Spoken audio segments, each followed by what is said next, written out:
Morning, everybody. Good morning, morning, morning, morning.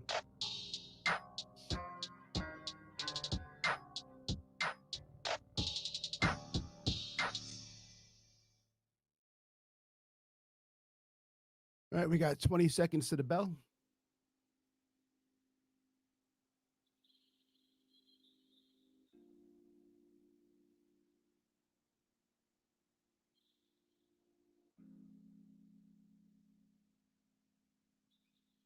All right, let's get our walls up.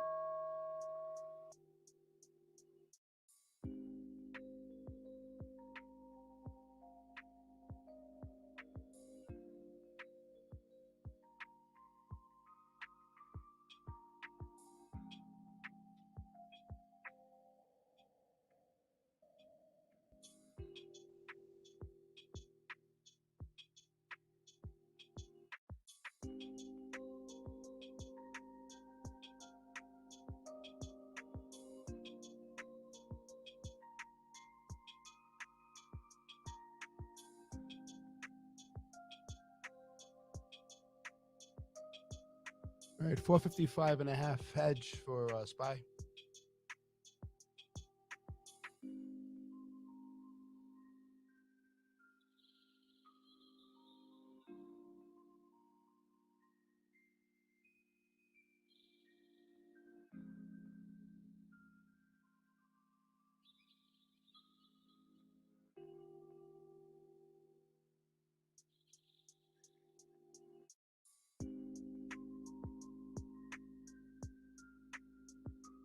So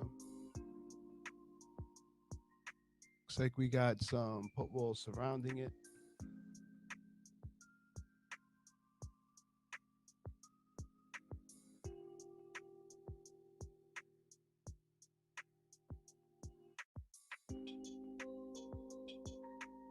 Just throw NASDAQ in there. How about now? How's the mic now?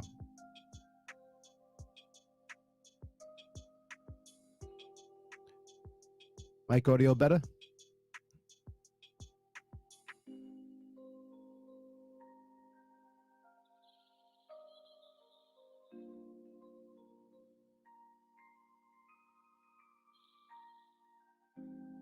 Cool.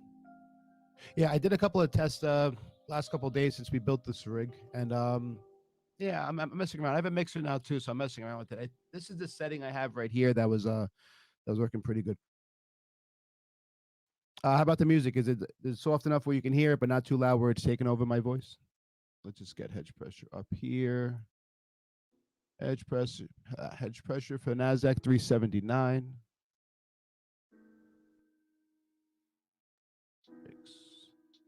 What did we do here?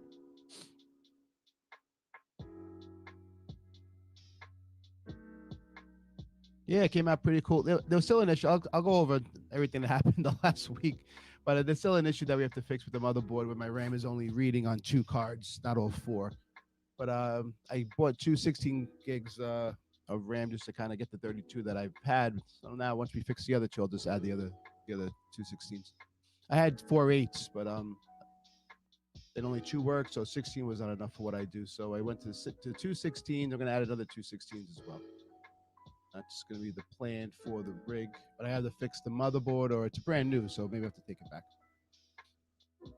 But we're working for now. This works, so we're going to stick with this. Bunch of call walls surrounding NASDAQ. All right.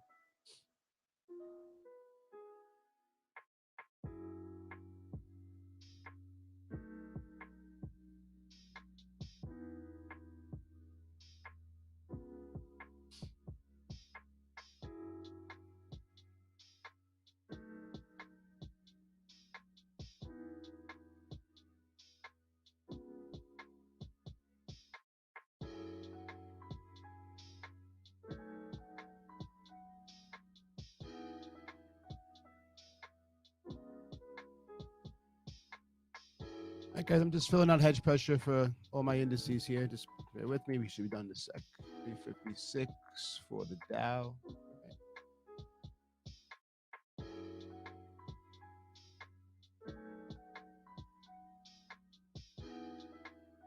But even with this now, I've everything is really kind of top of the line, state of the art stuff. I still, when I'm multi streaming, I still have a slight lag. So I'm going to put another motherboard in my old rig, and I'm gonna add a capture card for it. So I'll have one that's just set for streaming, and the other one that's just set for all the cool stuff that we do.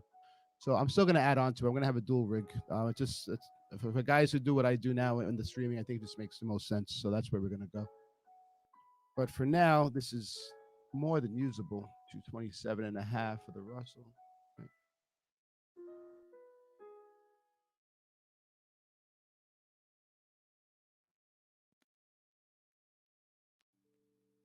Interesting.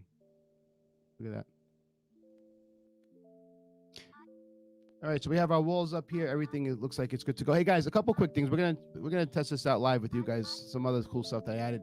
Do you guys see the annotation here? Because I was having problems getting it. Do you guys see some squiggly pink lines on the board?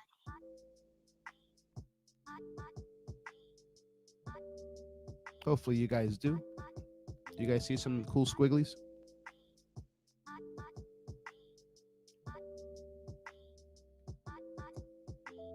Not everybody at once, guys. Yes or no? Do you guys see pink lines drawn all over the screen? No? Ah. It's showing that it's reading them too. That's annoying. Huh. So you guys don't see a big fat X over the screen right now, showing that it's doing it too. All right, we're gonna have to fix that. So no annotation still.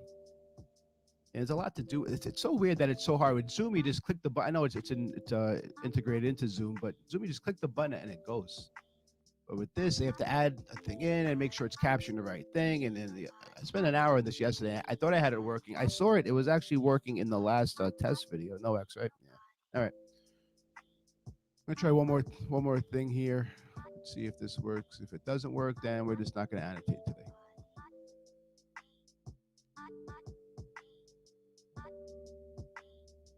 Yeah, that's not working. All right, well, forget that for now.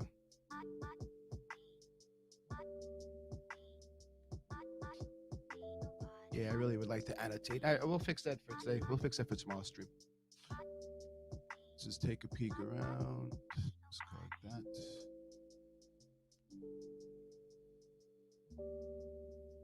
Order filled. Oh, I didn't want to do that. Order filled. Did not want to fill any orders.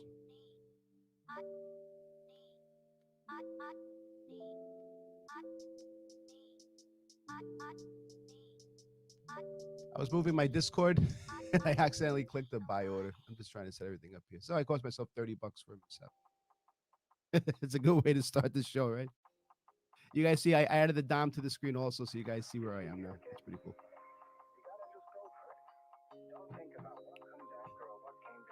All right, so let's see where we are here. Looks like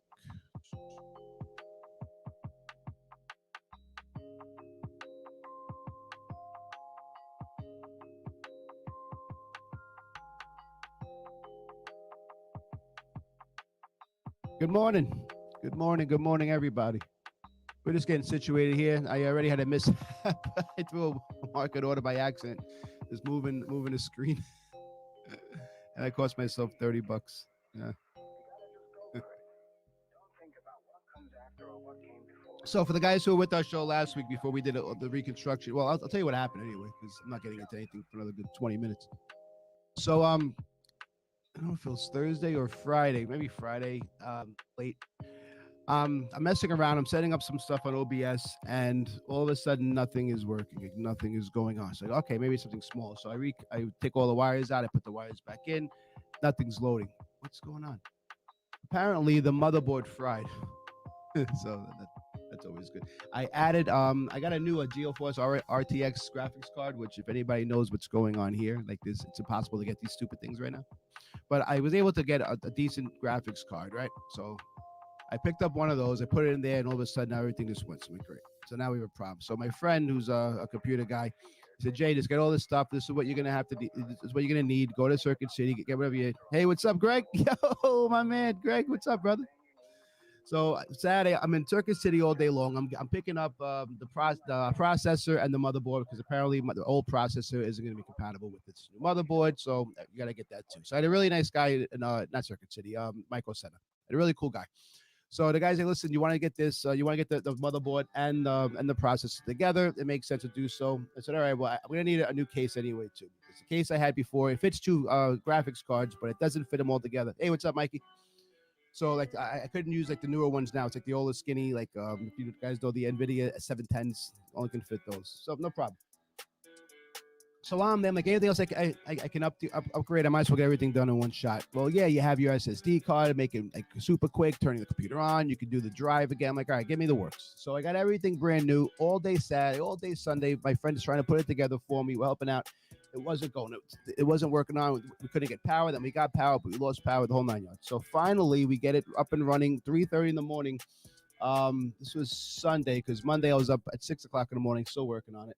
So we finally get it to work, but now only two of the RAM slots take. So it's only taking two of the RAM slots. Awesome, right? So Monday, I'm going to Best Buy. I had four 8 gig slots as it is already, so I'll go to Best Buy. Like, listen, can you give me maybe four new ones? Maybe the old ones they're not compatible for whatever reason. I don't know.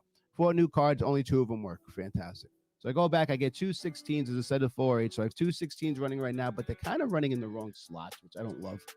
So everything I'm reading about this right now, I think I have a faulty motherboard that's which is silly because it's brand new. But I want to get a new one, set that up there with 120, I don't know, no, 64 gigs of RAM, and we'll do it that way. But we are up and running, so that's good news. So let's guys bring it. So the Russell got the head pressure backwards and popped right off of that. Hedge pressure using its magnet forces to kind of set that up over here. Yeah, I mean those Micro Center guys, I think they're better. Like, the Geek Squad is all right, and I got a couple of cool kids in Best Buy that were really helpful. But the Micro Center guy, I was there for a good 45 minutes with the guy, and he was like more excited than I was to put a computer together. He goes, oh no, you're streaming, you got to do this, you want to have that, you want to do this, and then it was all over the place. It was really cool. So, guys who were here last week, we were talking about doing the 1K challenge. We're not doing the 1K challenge. Matt wants to build up to that 1K challenge. We're not doing it yet. I'm just gonna hang out and trade with you guys today. This my regular account. I think in a couple weeks he wants to build up a little bit more momentum as far as a small account challenge. I don't know if it's gonna be the 1K. It might be like the at open every like always in a trade kind of thing. I'm not sure. But we talked about it a lot over the weekend, and he prefers to kind of build up a little bit more to it. So that's what we're gonna do. Meantime, here let's take a look all around, see what we got. All right, VWAP here. Looks like the Dow and Russell are against. NASDAQ flying. ES making a decision right now. That's fine. Let's take a look at our pivots.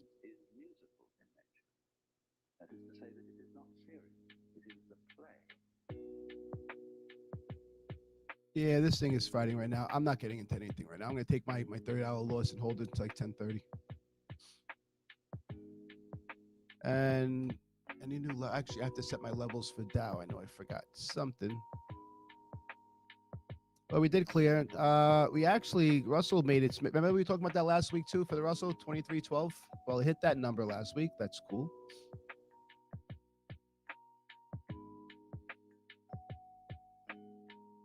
Actually, no, I hit that number on Monday. I wasn't trading here, but we finally got to we completed our level for the Russell as well. Dow has been flying above that level for a while. When we were trading, it actually was hovering around that one day. I think Thursday or Friday was it? Maybe? Friday. NASDAQ pointed to its completion as well, topped off. I expect full completion to be done probably today for the NASDAQ. That's 15,708.75. And right now, I think that the 45.49 may be a good long if we get that back. Right now, it's holding right above it anyway, so that's fine. So how's your weekend, guys? Anything cool happen? How's your trade in the last couple of days also? I know I'm sorry I wasn't here. I'm trying to get this thing going here. We were all intended for me to kind of rock and roll, but unfortunately my computer had other plans. It's still not 100% yet either. So by next week, I'm hoping that it will be. I did get a really cool mixer though. I don't know if you guys saw the pictures for it. This thing is pretty dope. I even have like, let's say I get pissed off at a trade. I'm like, oh my god, I traded. I like that. So I got some toys. So we're getting there.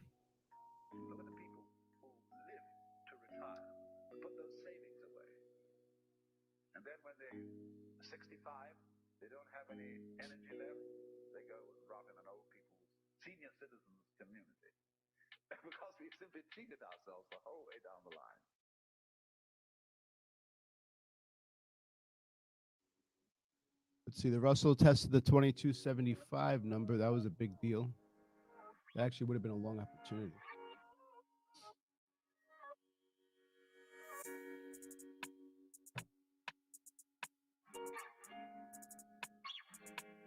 And NASDAQ, S&P, and the Dow all above hedge pressure, all pumping ahead. Oh, we got a crypto trader, guys. This is a buddy of mine, actually, from back home. He's hanging out with us today. He's Greg. What are you? You're involved, but you're not going crazy with this stuff, right? You're throwing a couple dollars in here and there into crypto. Yeah, we don't cover a lot of crypto here. This is more about a hedge. I mean, I don't even know if it would work for crypto. There can't be options on crypto yet, are there? I don't know. Maybe there are options on crypto. So we pretty much, everyone in the group here, for the most part, we all trade commodities. We're all futures traders. There are some stock traders, I believe, in here as well. Matt's going to be covering more and more on stocks. We don't have a crypto guy yet. In time, it's possible that we get one, actually. That'd be pretty cool. Crypto's blowing up, especially for the guys who just want to kind of get their feet wet. Everyone's starting with crypto, right? I have a ton of friends of mine that are playing the crypto game. I don't believe, and we talk about crypto a lot on the show. Actually, I don't believe in crypto right now. I do believe in that there is going to be some kind of a digital currency that's going to be standard for everybody. But crypto, anything that's unregulated right now, I'm not really feeling it. Plus, it's not backed by anything, and we talked about this a lot last week. Crypto is not. I mean, like, quote unquote, the dollar is backed by gold. If you buy a stock in a company, it's backed by the company's performance. So if that company, you can go on the calls, that company goes up or down. Like normally, it reflects like the value of the stock. So something that it's based on. Crypto is based on a guy who just created it, right? I mean, a really smart guy. I actually read about over the weekend a little bit more about Bitcoin. I just want to know about this. And plus, years ago, someone took over my computer for mining, and I showed my rig to a couple of friends of mine now. Like, oh, what are you going to start mining for Bitcoin? Like, let me find out about this stuff to see if I can answer people intelligently. So I looked into it and what the guy started and how the mining system goes, and it's a complex algorithm that it has to solve. If your computer solves it, you get the Bitcoin, and there's 100 million. So and there's like 100 million people doing this right now, and all the guys there's an app you can download and it shows you, well, this is what you're going to make a day. Like, it could be $2 a day, it could be $8 a day, but this is what you're going to pay in electricity. So is it worth it? And it's a big deal. It actually looked pretty cool, but I definitely don't mind Bitcoin, nor do I trade Bitcoin or any crypto.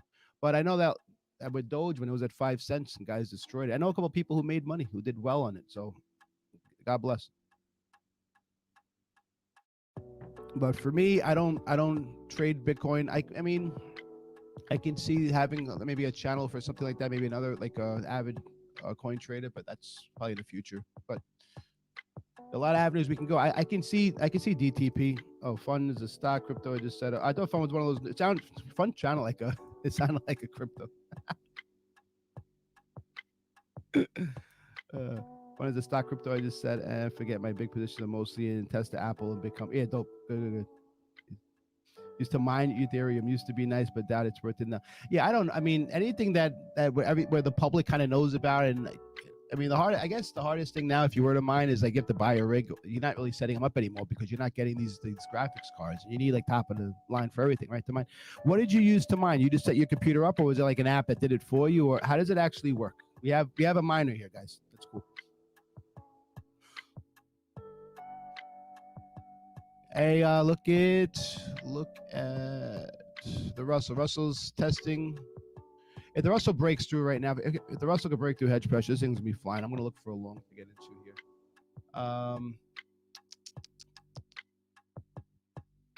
Yeah, so maybe a little. I need a little bit of a pullback. The Russell is right at hedge pressure right now. The Russell also is peaking over VWAP, which is cool. Yeah, but like, is it like an app? Like you just download an app and it does it for you, or do you have to be the one actually like hitting buttons like 24/7? EXE running as complicated as setting up your PC. Yeah, I get it. I get it. Now, how strong does your PC have to be in order to like do this mining stuff? What kind of computer were you running this mining program on?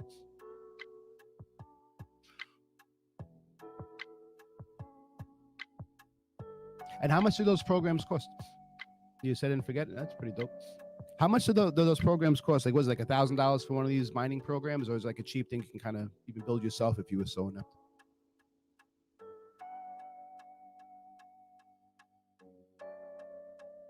Well, right, of course. I mean, I'm sure it's free. The software is free.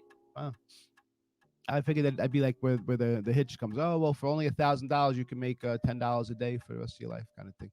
But isn't it like there's only like a certain amount, like what 12.5 million Bitcoins available? Period. I mean, it's gonna take you to like 2148 or something. The guy was saying in whatever YouTube video I saw. But there's only a certain amount of Bitcoin that the guys like produced, right? So at that point, then like there might be like a crash, or like they're trying to figure out how it's gonna work at that point. Oh, it's not bad.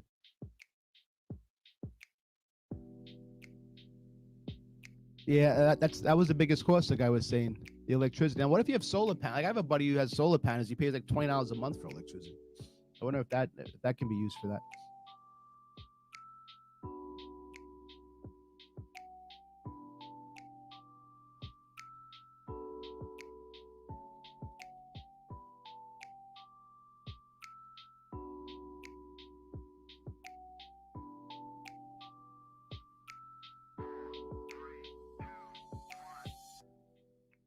I do have to black out this. I bought a shade for the light coming in too, but it's not the best shade, so I do have to black this out though. So I have some stuff I'm still tweaking here. Like there's a little bit of fuzz you see like on the back of my chair, and that's kind of the light coming. I have a green screen back here also, but the light's still coming through the little shade. I have to get a blackout window. I think that's gonna help a lot. So we're gonna order one of those. There's one actually pretty cool with suction cups. You just put up and put down. I might just get that. I think it's like $20 on Amazon. A massive solar. Well, I mean, my friend who pays $20, he runs air conditioning in the summertime and all that stuff. I mean, how many? I don't know how solar. I know how solar works. The idea. I don't know how many you need to make something like really work. You know what I mean?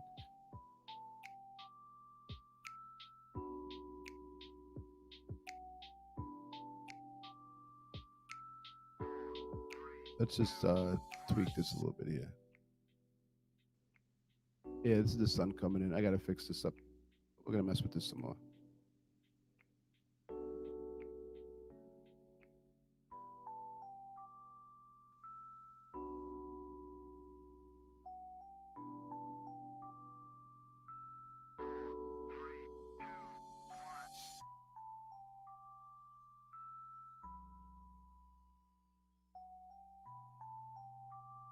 I know a guy with a solar on his gas station roof and crypto CPUs in the basement. Yeah, that guy's getting it in. That's pretty cool. All right, let's set this up. This way.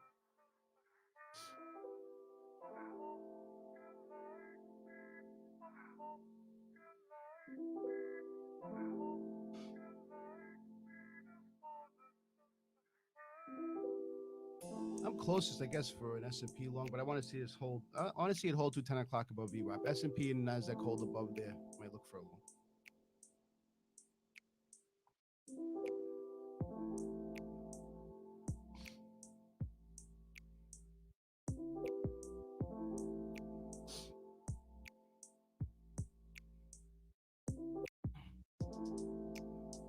How you guys doing this week? Trade? Anybody hitting anything good? Anybody make any money so far? I saw. Yeah, I was watching yesterday. I didn't make any trades. I was still setting up everything with the computer and stuff. But I was watching yesterday. There were a lot of really good entries yesterday. I was a little annoyed that I wasn't trading. I saw a lot of good spots.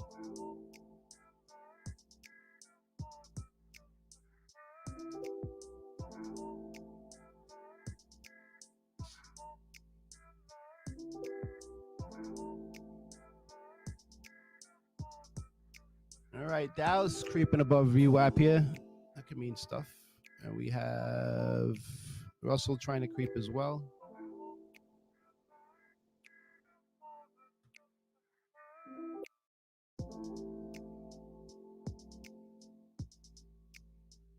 Nice. Yeah, resiliency is holding strong, 37 right now. S&P has been kind of fluctuating a little bit, but resiliency looking very good for NASDAQ. That's a good trade. Good job.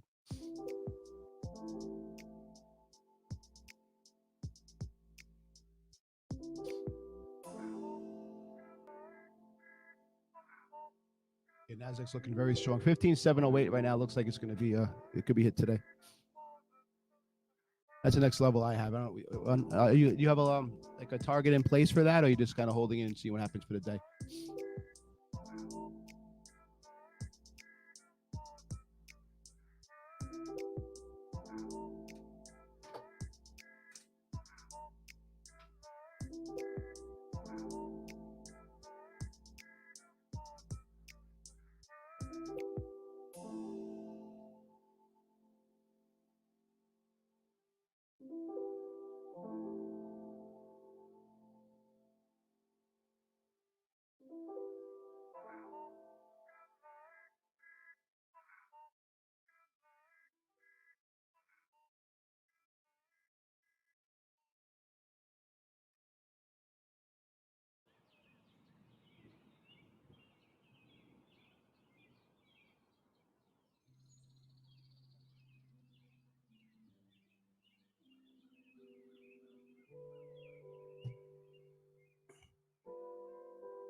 I peeled off my position at Red Wall. Nice 1645. I'm going to try and do it. Yeah, there's nothing wrong with taking profit. That's for sure.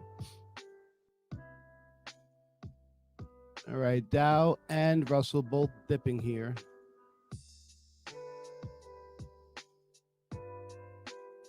And for guys who are new here, what he's talking about here is these are the wolves, right? So he popped a long at NASDAQ above hedge pressure, which is a great job. Flying through right now. It's looking strong. That's a good trade. That's a very good trade.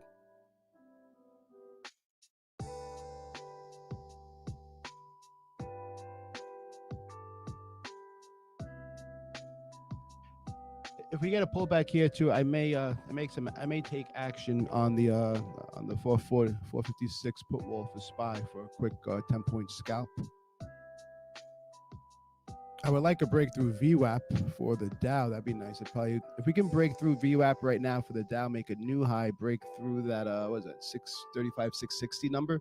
We break through there, come back to VWAP. I'll probably take that long. It's looking. If it breaks through, its setup's pretty good. But it'll tell us now if it's going to give it up or it's going to break through.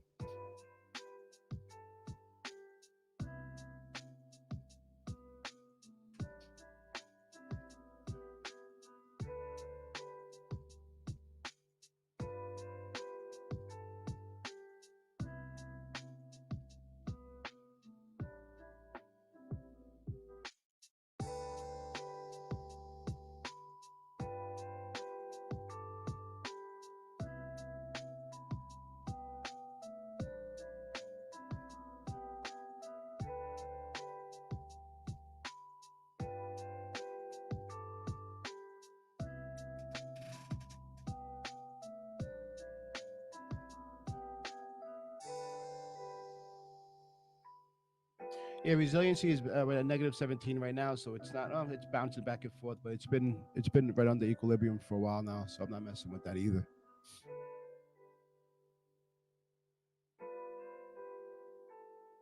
Nasdaq's still holding strong, even here. Actually, let's see what we got here. Nasdaq would show a stop for a trade here. Nasdaq showing a stop around 612. So if we get to the 620 number, it's not terrible. We can get to 620 and pluck from there. Let's pull it up a little closer. Actually, let's get into the internals a little bit here too. See what they're saying. Well, yesterday that breakoff was right at equilibrium for AD, right? So that was a good spot for the short yesterday. I did see that.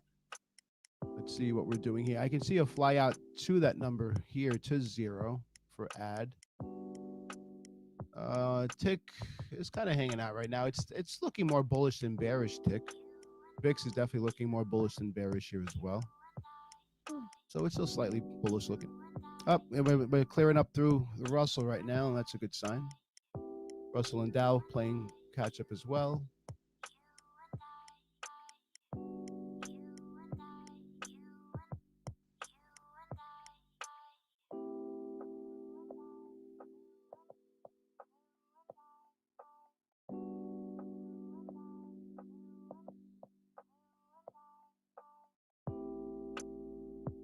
And there goes NASDAQ.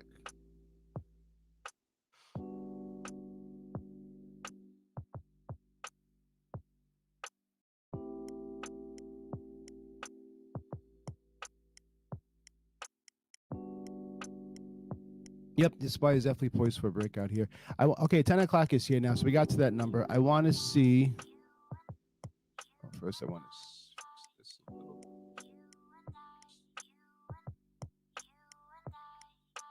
We got a break up here. Let's see the first to break. This is still rejecting even at its highs right now, right? So it's resiliency is still above resiliency for NASDAQ. I don't like that S&P hasn't broken through for that, though.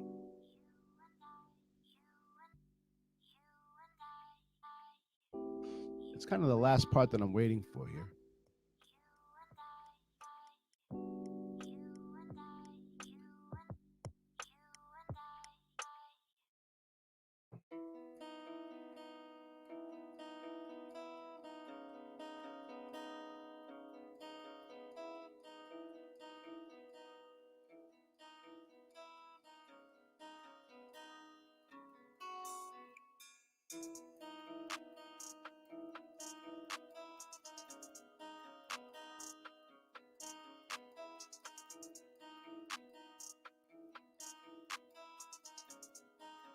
All right, NASDAQ's coming back down. I'm going to long NASDAQ here. This has been support for a while, but we're going to throw a long in for NASDAQ here.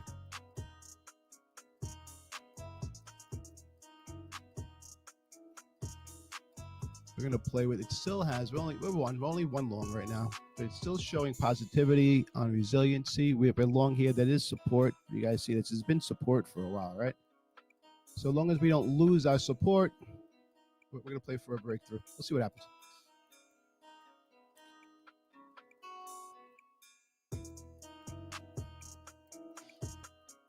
Dow's climbing, Russell's climbing. Everything's looking decent here. I have this is an obvious kind of stop as well. I'm going to get out of this thing around 23-ish. If it does break to 23, I'll recapture again around 15 if I want to take the long again from that point. But I'm not risking. I'm not giving up 14 points here. I'll give up 6 points if I'm wrong.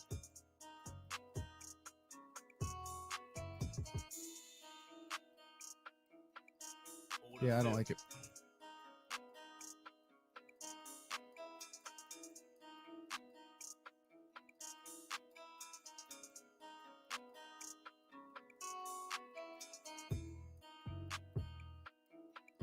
So one more pop at it here. We're hoping that we hold. We're holding that 14-12 line here, so I'm risking 8 points now for this. NASDAQ just peaked into equilibrium for resiliency as well.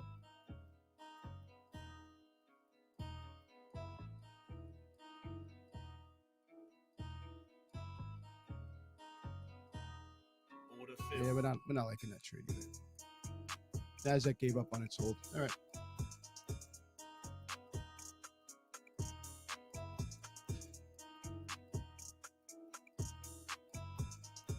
Next wall for NASDAQ's at 380.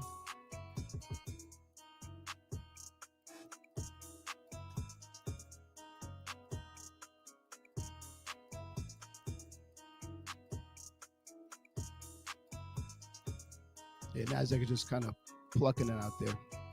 We had this spot I feel was going to hold over here. Didn't hold.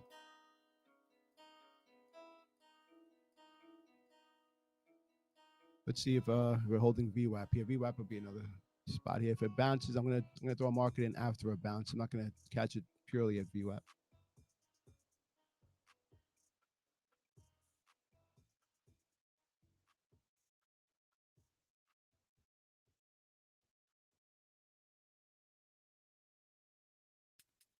Actually, S&P looks Order a filled. long.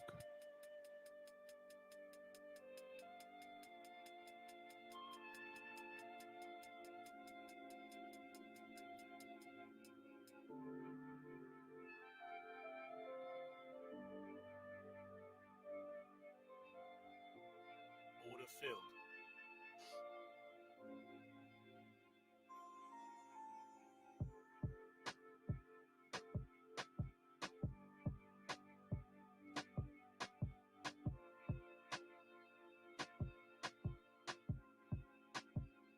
All right, here we go. We're at VWAP now. S&P and for the Nasdaq. Let's see. Let's see if anything holds here.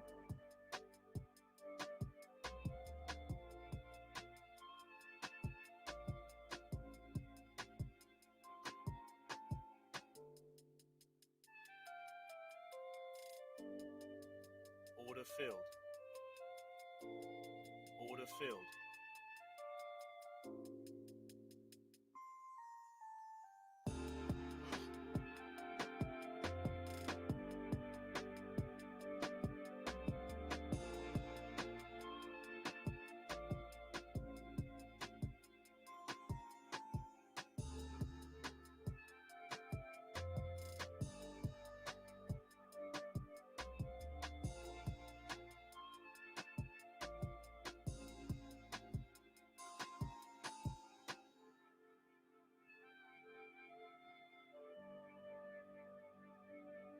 Order filled.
All right, Nasdaq's approaching hedge pressure right now. Let's see what it does. It's approaching a wall as well too, which is my target or my entry for S&P.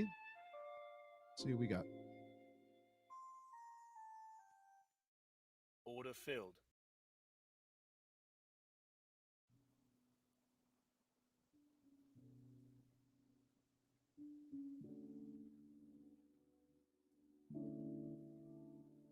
And the 10 o'clock move. This is why I don't believe in open so much here, because the 10 o'clock, once the market gets its feet wet, it kind of can make its own decision at that point there. So I normally wait till 10:30 to make some trades. I throw in some trades, maybe more of a kind of like I'm kind of feeling it. I've made a trade in about 3 days, but I am long right now. The S&P holding along.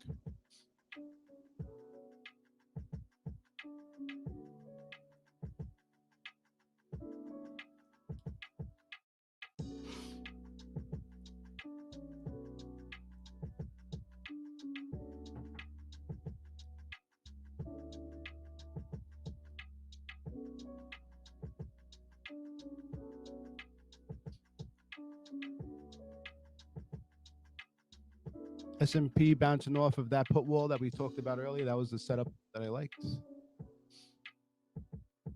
See if Nasdaq can hold VWAP here.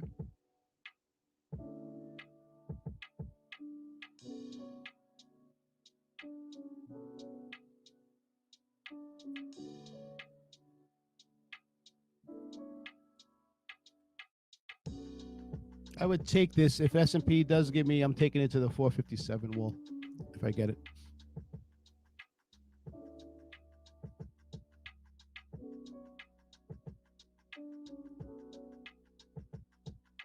Nasdaq coming back around again. Very nice.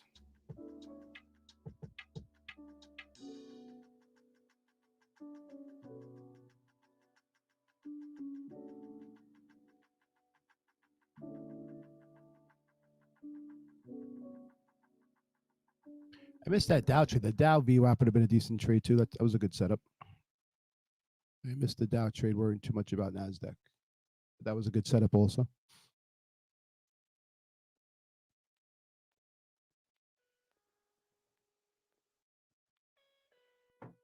Let's see if we're in the right spot for this continuation long here. We are in the S&P trade.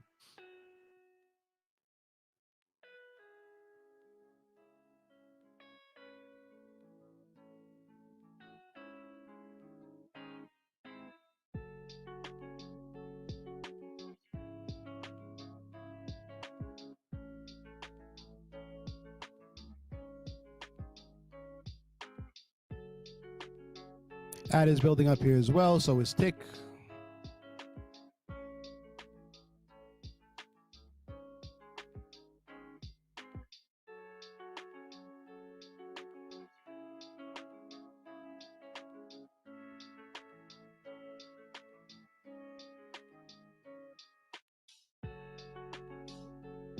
Well, let's see if we get a breakout here.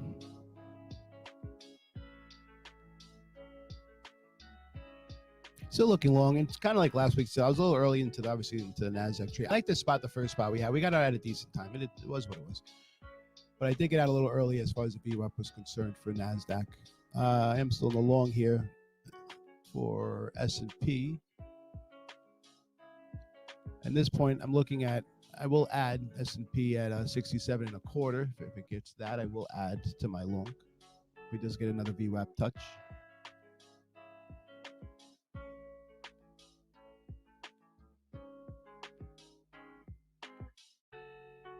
I don't even mind a quick. I missed the Nasdaq.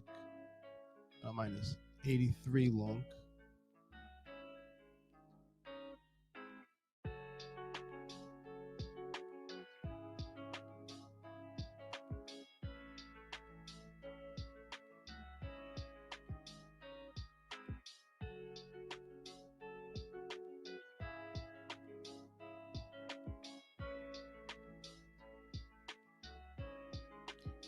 Dow again testing its highs. It's going to break through somewhere, something.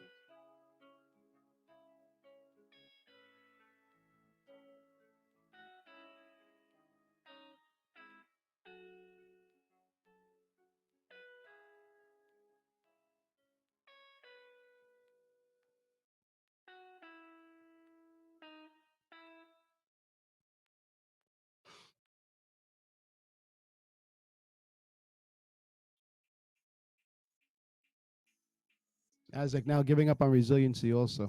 Nah, that's not great. Break with 560 is a donezo.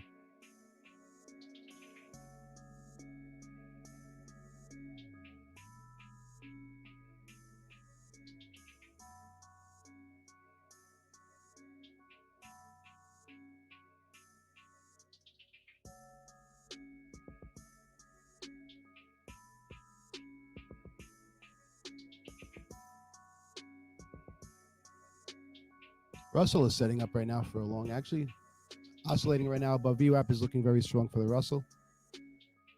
See if everything else is going to come play with that as well. All right, it's just still fighting for the bull side here. I would like resiliency to get back into play, though it's not.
So we did get our setup for as far as the S&P goes off the SPY wall here. We took a long off the put wall. We're looking for 467 wall.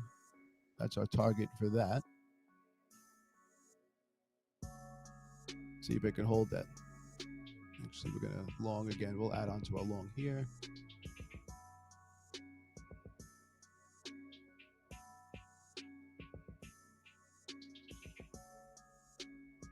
If S&P gives up 66, we'll just cut that one off.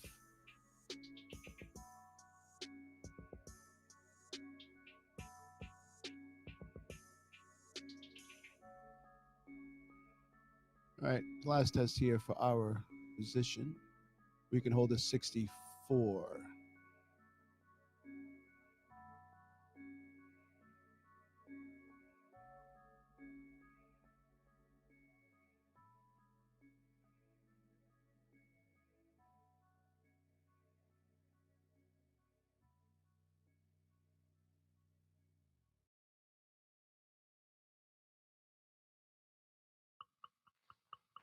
All right, so we're looking for 64 to hold. It is bumping off of that S&P, okay?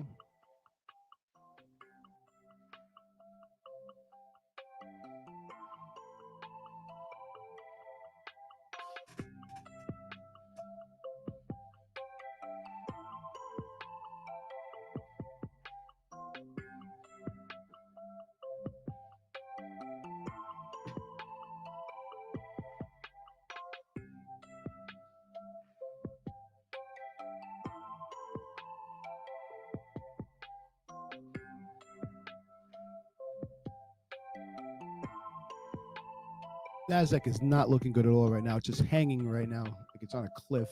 It's not too great.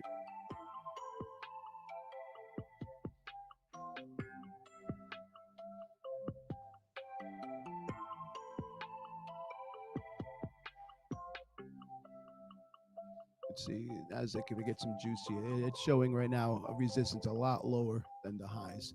That's why this double top over here was scary. I did get it over here with a clean break, but it was a scary trade over there. Now, let's see, it's trying to break through right now. Let's get a breakthrough.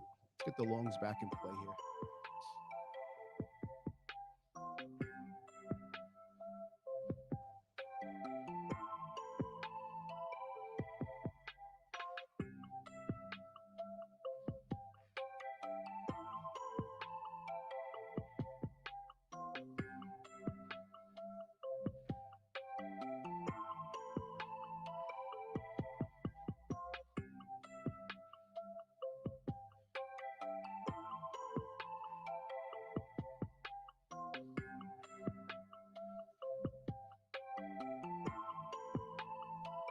Bulls are fighting here. They don't want to give up here. The Bulls are fighting, but it's not looking good right now.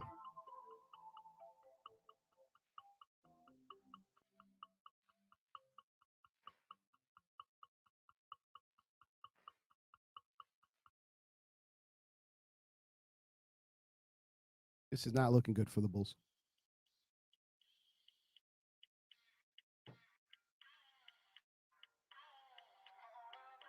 Let's see if hedge pressure can hold here for the S&P. Looks like it's trying to get to it.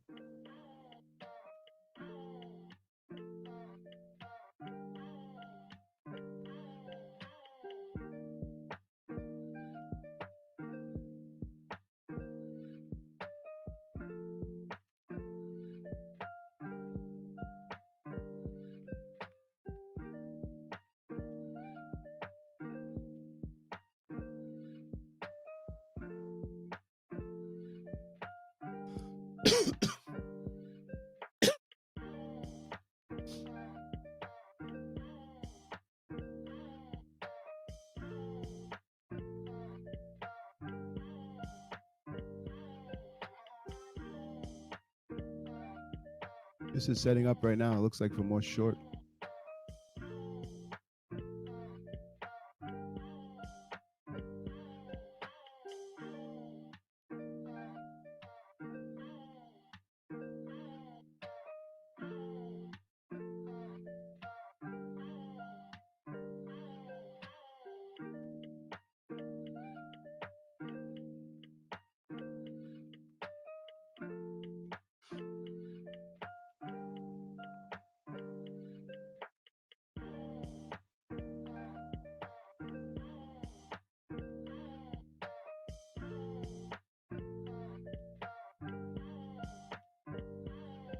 Nasdaq is trying to creep into equilibrium right now for resilience. That's good.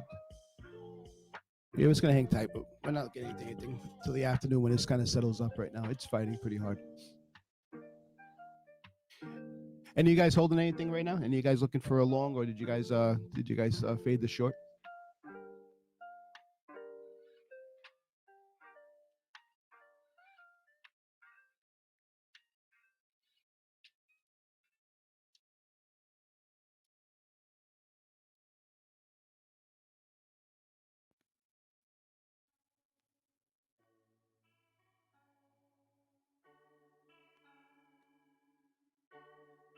1605 right now, looking like a number to keep an eye on for Nasdaq. If it's popping off of that, a clear and above would be a long. Bounce off of that would be a short.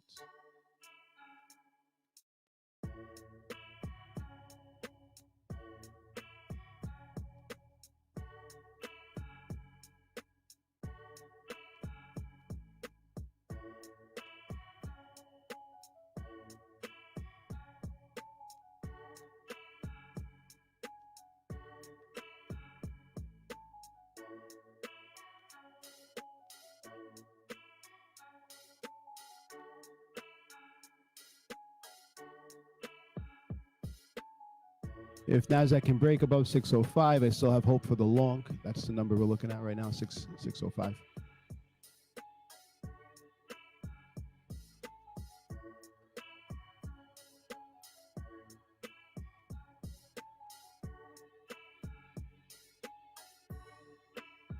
All right, let's see what we got here. Racing up 605. Let's see if it can clear up for the Nasdaq here, 607. All right, let's see if it holds now.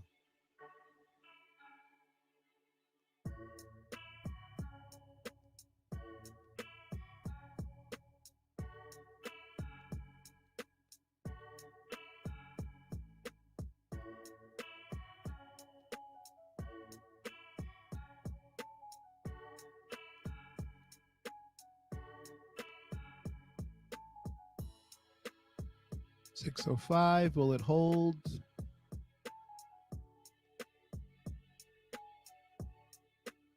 Dow's giving up its VWAP off of a touch.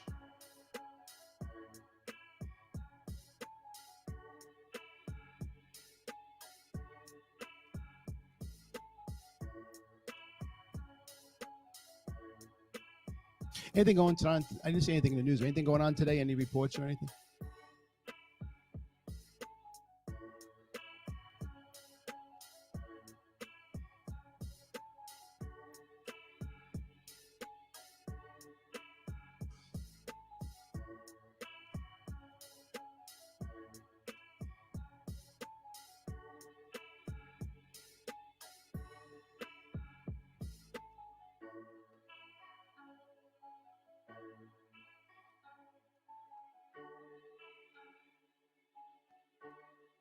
Nasdaq is holding. It's holding at 605 right now. That's important.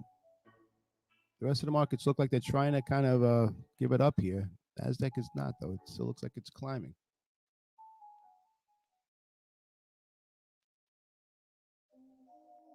Next level up, 626 for Nasdaq.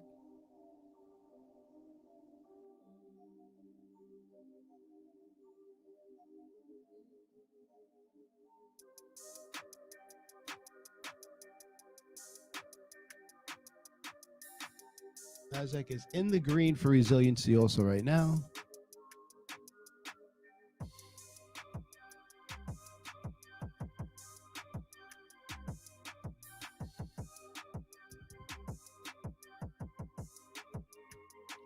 S&P is trying to figure out what it wants to do. Russell just can't get past hedge pressure right now. It's lagging us up a little bit.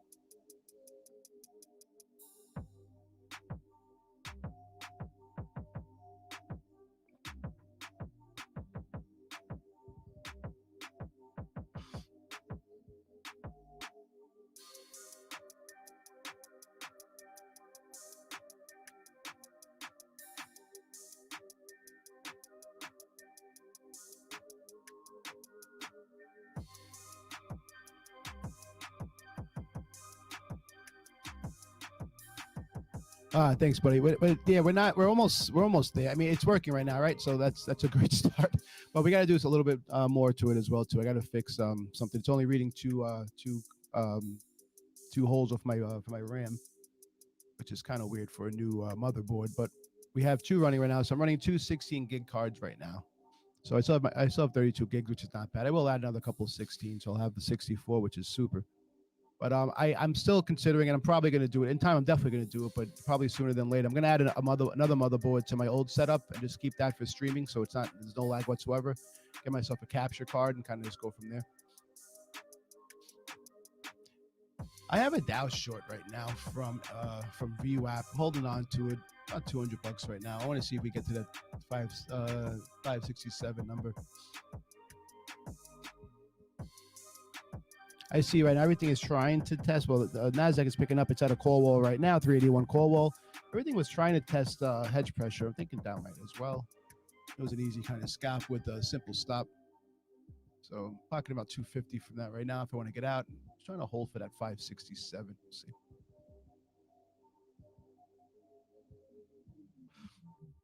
But that Dow short, I jumped in the Dow right when it bounced off of VWAP when it gave up a little bit. I jumped in there with an easy stop. First decent trade that I made. Well, I made another one, an S&P trade I liked, but didn't work out. Let's see what we get here.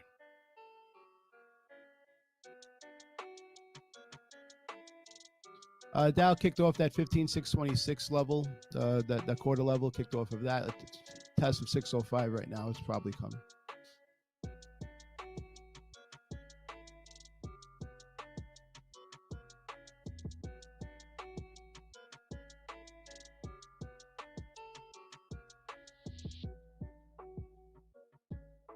Let's see what the Dow does at this level, if it's going to break through or not. 567 is what we're looking at right now for the Dow. Breakthrough for that. I mean, I would love to take this thing right all the way to VWAP. That'd be pretty cool. Oh, not VWAP, but ride it all the way to hedge pressure for the Dow.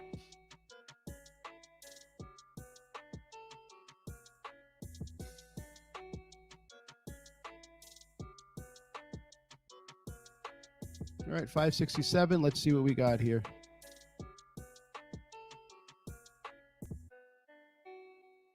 And a clear breakthrough. All right.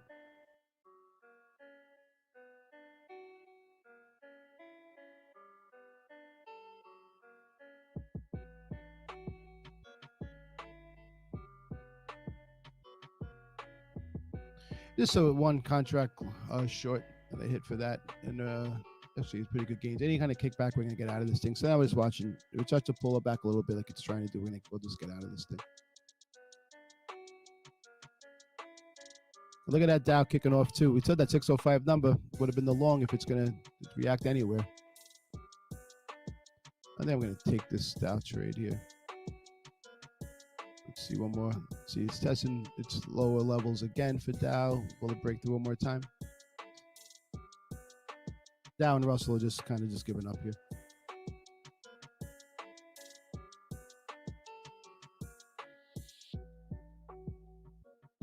All right. I'll take that trade.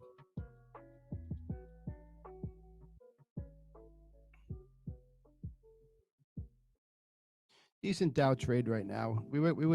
I wanted to take it to HP, but when you 550 for a one contract trade in the Dow, it's not bad. It broke through support. I can see it getting back to the 560, 570 level again. I might short that as well from there. The Dow is totally given up. Russell's right behind it as well. But that's a pretty far extension off of its 4-hour pivot though. So I don't want to overextend. It hasn't extended that much yet for today. So the Dow, that's what I'm talking about. So for the pivot for the Dow, it was actually a very clean trade, but see the extension off of my 4-hour pivot there. Normally, unless something's happening in the market there where it's just totally given up, it's going to try to test it again before it gets more down. So getting the 80, 90 points that I hit off of the Dow right now, that made sense to take that there. See the extensions off of everything? It's always kind of the same if you're watching. So it's going to test above, test below. in a rangy market. In a market that's going up or down, in a market that's trending, it's different. It's just catching these pivots and going off it. But in a rangy market, though, we overextended there. So my guess is that the Dow is going to try to get some back a little bit, test before it goes. It could just keep popping down to hedge pressure here, but a $500 trade for 30 seconds is fine with me. Especially for one contract too. I was going to throw a couple in there, but the way the market is going now, one at VWAP is a good test. Probably should have went two.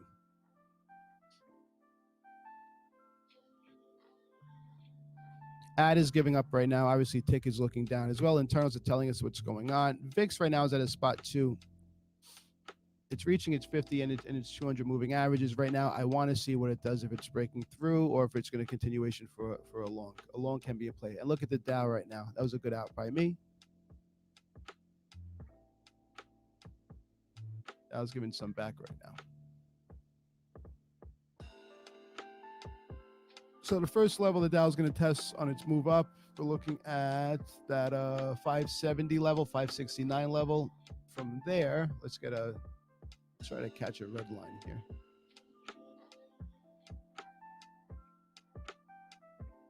$623 total move here to a red line for Dow.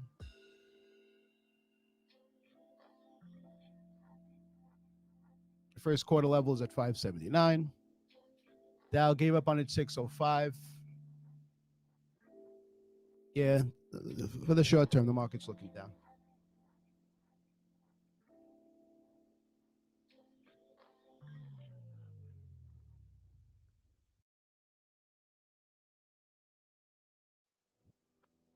All right, guys, I at 10:30 right now. I'm going to take a quick 5-minute break. I'll be right back.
All right, we're back.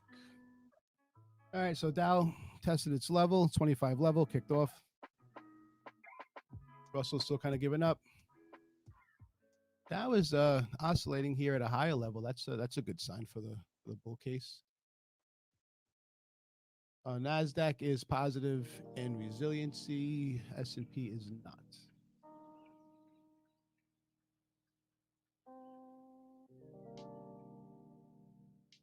All right, well, we do not have confluence right now. Not, everything is not gelling together. We're going to be sitting out for a little while. We're not looking for any trades right now.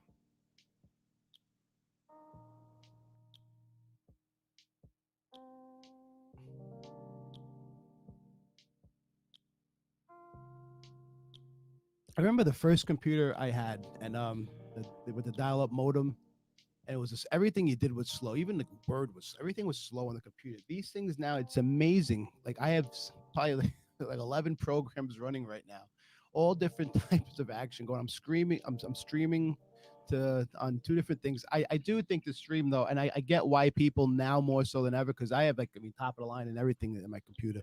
This is truly a beast, and it's still TOC is I think a swim is still a little lag. It's not terrible. It wasn't as bad as it was before, but it's still a little laggy. I do want to do that. I think I'm going to set up another rig, a small thing. All I need is like one. I'll use the old memory card I have. I just want to put a motherboard in that thing and see if it works. So $100, $200 for a motherboard. If I can stream just on that though, and do everything else on here, I'd be really happy. So that's definitely the next thing that we're going to do. Get myself a capture card or something.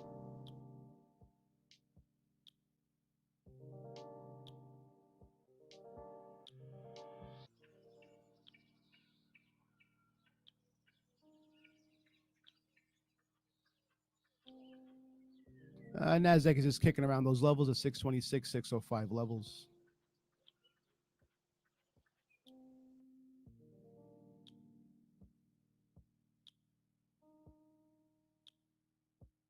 S&P, I missed the S&P hedge pressure long.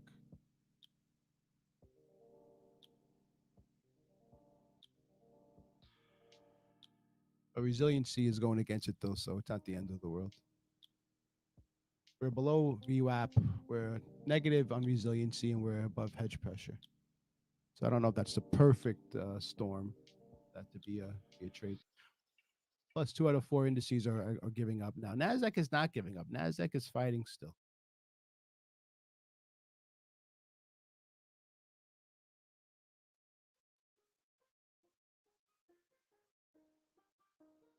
And VIX is still in the spot where it can come back. AD is kind of giving up right now. Tick hasn't done anything positive. So in order to get into a long, I mean, going back to basics for me anyway, I look at internals first. And internals aren't doing anything. You kind of want to follow the internals. So that's what I'm going to do. And right now the internals are telling me that it's short. But we would like VIX to come into play with that as well.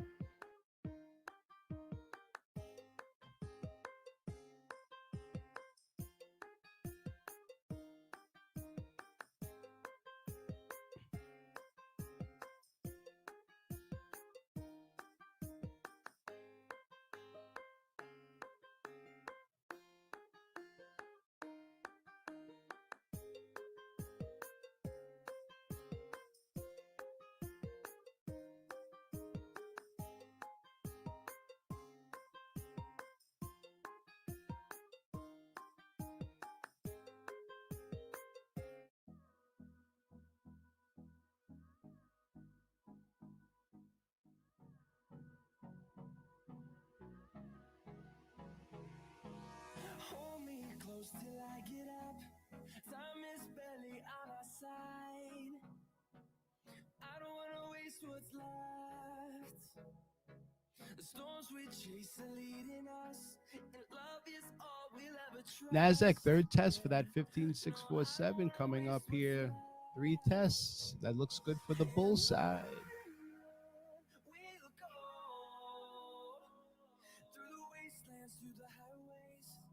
Let's see if we can hold 626 here. 626 matters, guys.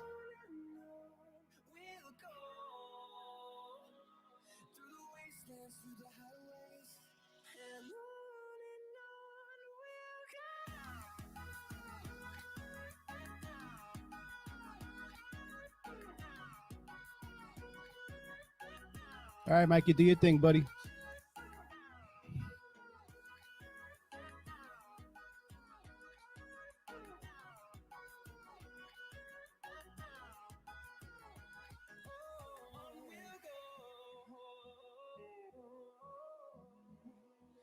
So the S&P definitely needs a kick right now if it's going to get back into play. Melodies we haven't played. No, I don't want no rest. Echoing around these walls, fighting to create a song. I don't wanna miss a beat. And on we'll go through the wastelands, through the highways, till my shadow turns to sun rays. And on we'll go through the wastelands, through the highways. I almost want to short S&P here. I'm not going to above hedge pressure at this point, but I don't like the setup. This doesn't look long to me. It can get long quick. I mean, especially if NASDAQ breaks through, but NASDAQ is not breaking through here. It is how NASDAQ is holding over 626, but I would like S&P just can't seem to break and hold over VWAP here. That's not a good sign, especially with two other indices that are giving up.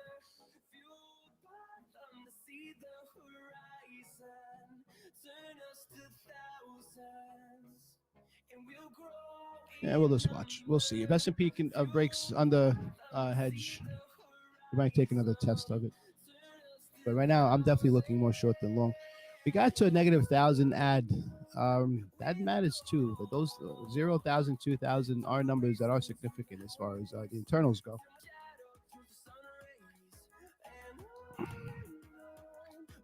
If there was importance as far as anything in my trading goes, hedge pressure is going to have to be number one. Resiliency is becoming very quickly number two.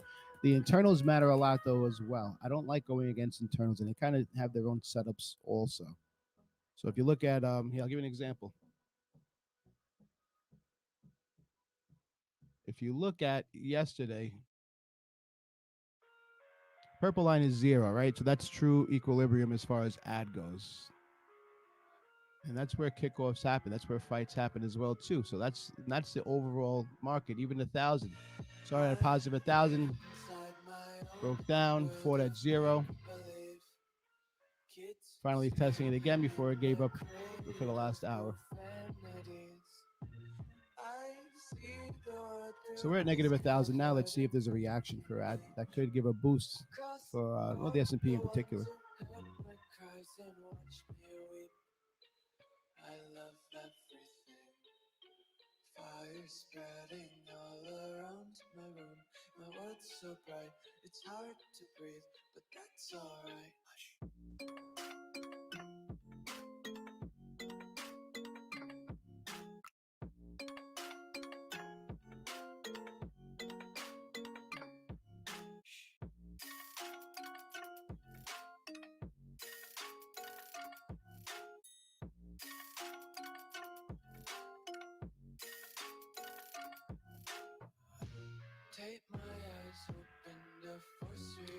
I see a lot of this as far as scalps go with the S&P and with the NASDAQ, but it hasn't made its decision yet, though. So I'm sitting out on those two. I can see, well, now Russ already gave away too much. I'm not chasing the short there. The Dow, though, that 579 number was definitely a short entry. It was for a scalp. I don't think it is now.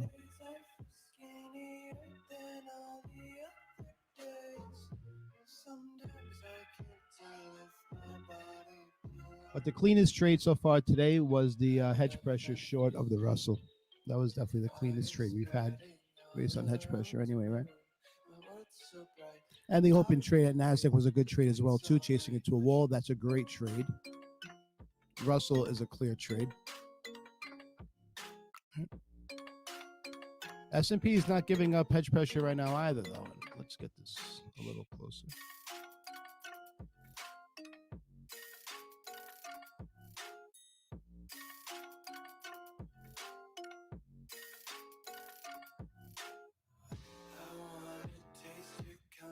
Hold your breath and feel the tension. Devils hide behind redemption. Honesty is a one-way gate to hell. I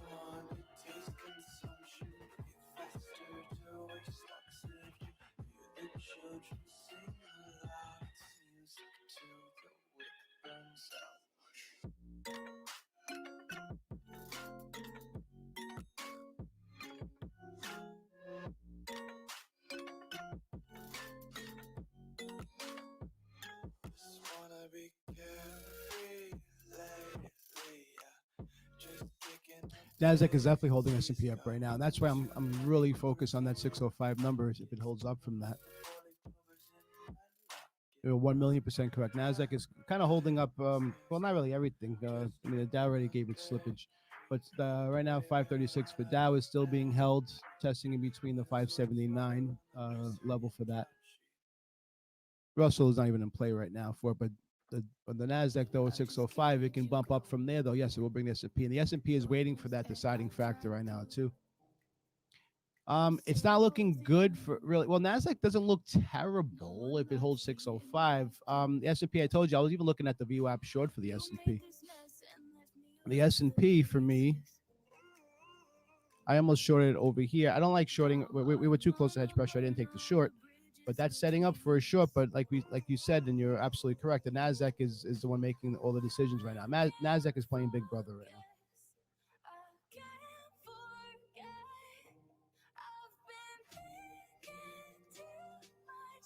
Yeah, I think that if Nasdaq gives up right now, even 605 right now, I think the reaction from the S&P is going to be a decent reaction. But Nasdaq is also can pop up here. It's holding on to that 605 number. If it pops up here, S&P can follow as well. Right now, Nasdaq resiliency, it's been hovering around equilibrium. It's been hovering around zero for pretty much the whole time. It gave it up early, like around like the 10 a.m. hour. It gave up a resiliency. But it's been hovering around a -5, +5, kind of like that.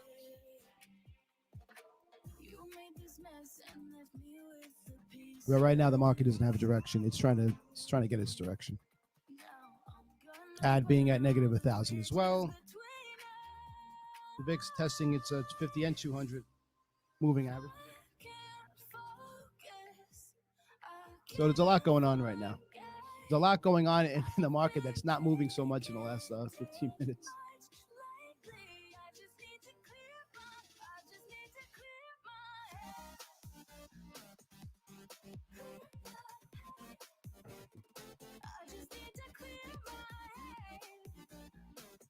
If I had to make a bet right now, though, I'd bet for the short.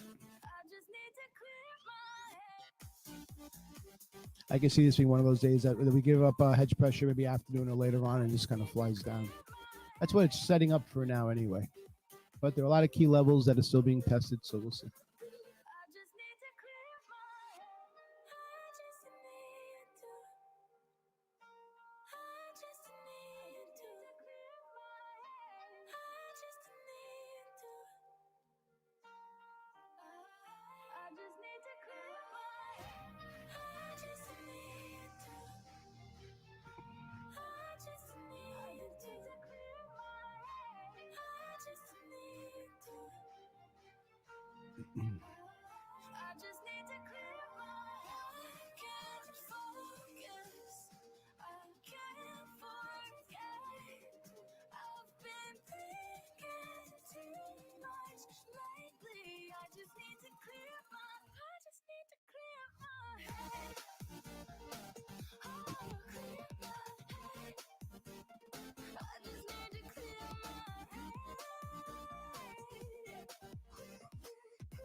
Oh, we're going to see if hedge pressure is going to win now. If I wasn't in a long from the S&P, which I'm not long in this at this point now, but if I did jump into a long later on, it would only be to the next put wall, not going any further than that.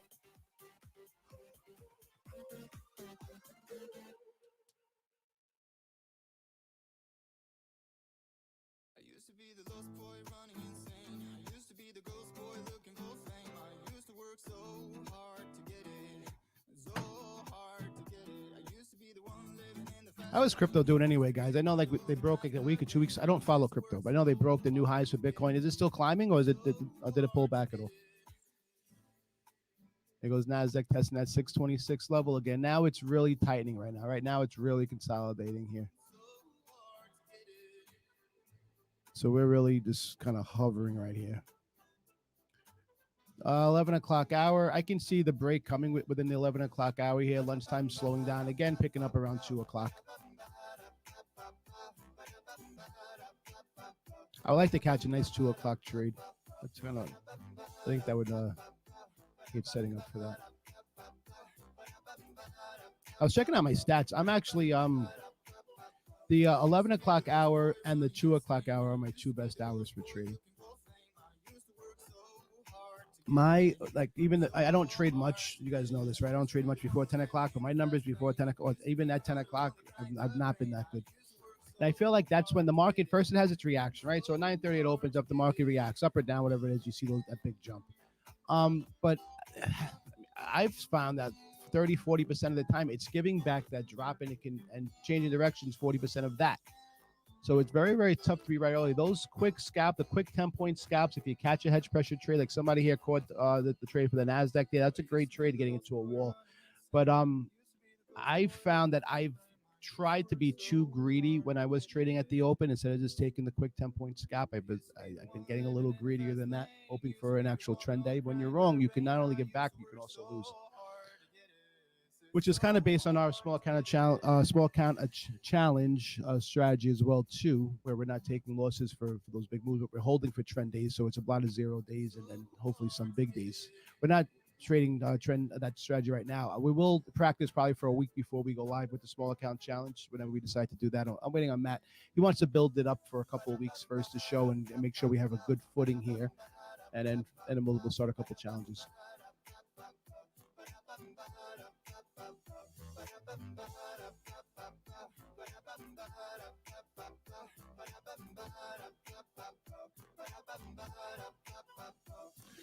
I think the whole market is kind of waiting on NASDAQ now. NASDAQ is definitely playing big brother here. As a whole, I feel the S&P has more control over the market than anything else. But there are days, I've seen days where the Russell leads the market. It happens. But right now, the Dow is definitely playing Godfather, playing Granddad. And look, here goes NASDAQ. So NASDAQ gave us our range, right? Opened up, it got to 647, range down to 562, and now it's just playing in the middle. Right? Trying to figure out where it is. When it didn't give up 605, when it tested again, it tested 626. You guys see that, right? Tested 626, tested 605. That it didn't give up 605, that was really big. And now look at it breaking through. And what's happening, the market is following as well. That is awesome. If we can get a break above VWAP for the S&P and a push back down to, we'll probably take that trade now. NASDAQ is helping us out for that. It would be key to hold out over 647. Though we don't want to give back and start testing that 626 test would be healthy, but a 605 test is not healthy here with a new high. We don't want to see 605 tested again. 625 would be a healthy. 626 would be a healthy test as far as NASDAQ goes.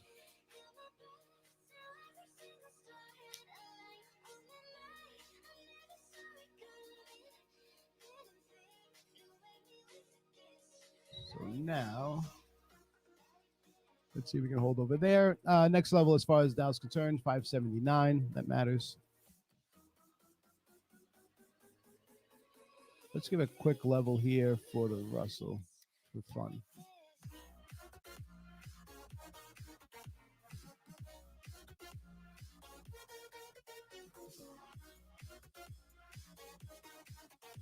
All right, Russell's popping above. Russell 270, 276.8 would be the next level for Russell.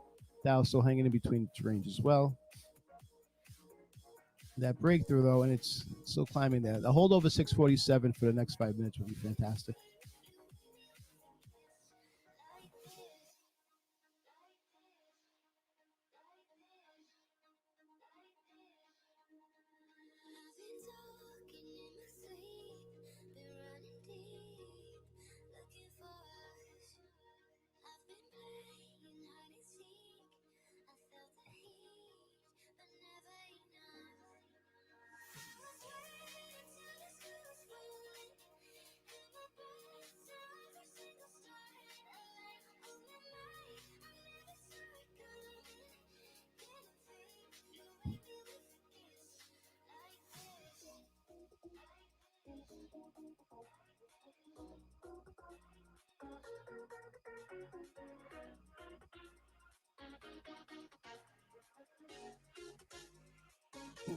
All right, a break above a 4-hour pivot for S&P would be very healthy as far as a long. The stream, you guys can fix the settings on your streams also. On the bottom there, if you get to 720, it looks pretty clear. When I'm checking my streams, And when I can bring to 720, it's actually now my computer I can bring some to 1080, but if you can go to 720, it should be clear enough where everything is pretty legible. Twitch I know goes to 720. I'm not sure if Twitch goes to any higher than that. I don't know if Twitch goes to 1080 or not. But I think a lot of settings go default, especially if you're on your phone or on a tablet. I think the default's like 400 or like yesterday I tried on my phone, it was like 144, some nonsense. Then I auto set it up as far as the 720 and it was clear. I actually was able to even do a couple of videos at 1080 off my computer when I was just playing them back, and it was fine. So you should be able to manually change that if you go to that little gear icon in YouTube. You should be able to click on that and set up to 720 at least, and that should be a lot better. I don't know what you're streaming on now, but 720 should be fine.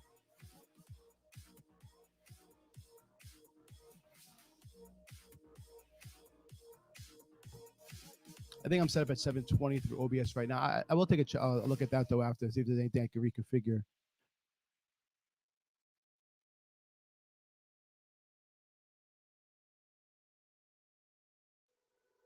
Yeah, I'll take a look at it again. When I was playing back the test that I was running off of this day, it looked pretty decent. Hey, how you feeling, buddy? Hope you're feeling better.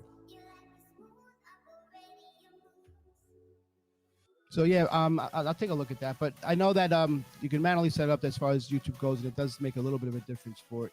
Nasdaq's giving back right now. 605 level matters.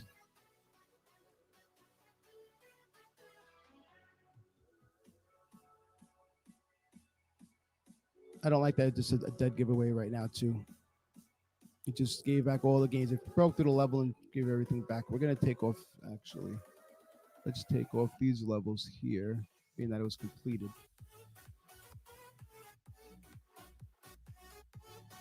Hey, good for you. Listen, I know. Trust me, I know. I got over COVID, and this weekend, I'll tell you, I didn't really sleep this much this weekend either. I feel like every day was a 3 a.m. day trying to get this thing set up properly.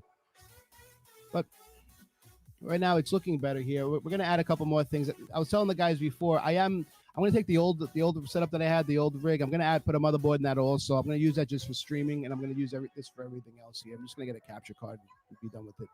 I mean, $200 for a motherboard. I already have a video card that'll work just fine as far as streaming goes. I can send everything that way. So I'm gonna have a dual rig. It's just a matter of when I get back to Micro Center and set it up. It's definitely less laggy than it was when we would start a couple weeks ago, but I still feel a little bit in TOS. I would like it to be a little quicker, and I just would feel more comfortable with the stream if I was able to have a dual lag, have one just totally set up with a capture card. So that's what I'm planning on doing for this anyway. I will have the other setup as well. I think the problem is that the Micro Center it's just addicting when you go there. This is so much cool stuff that you can do to your setup. I went there last week. I went there just expecting to get myself another motherboard, set up the other one. I walked out of there with a new case that lights up with a hard drive, with RAM, an SSD card, a motherboard, a processor. I walked out with a bunch of stuff. And now I'm going back for more. Oh yeah, and some RAM as well.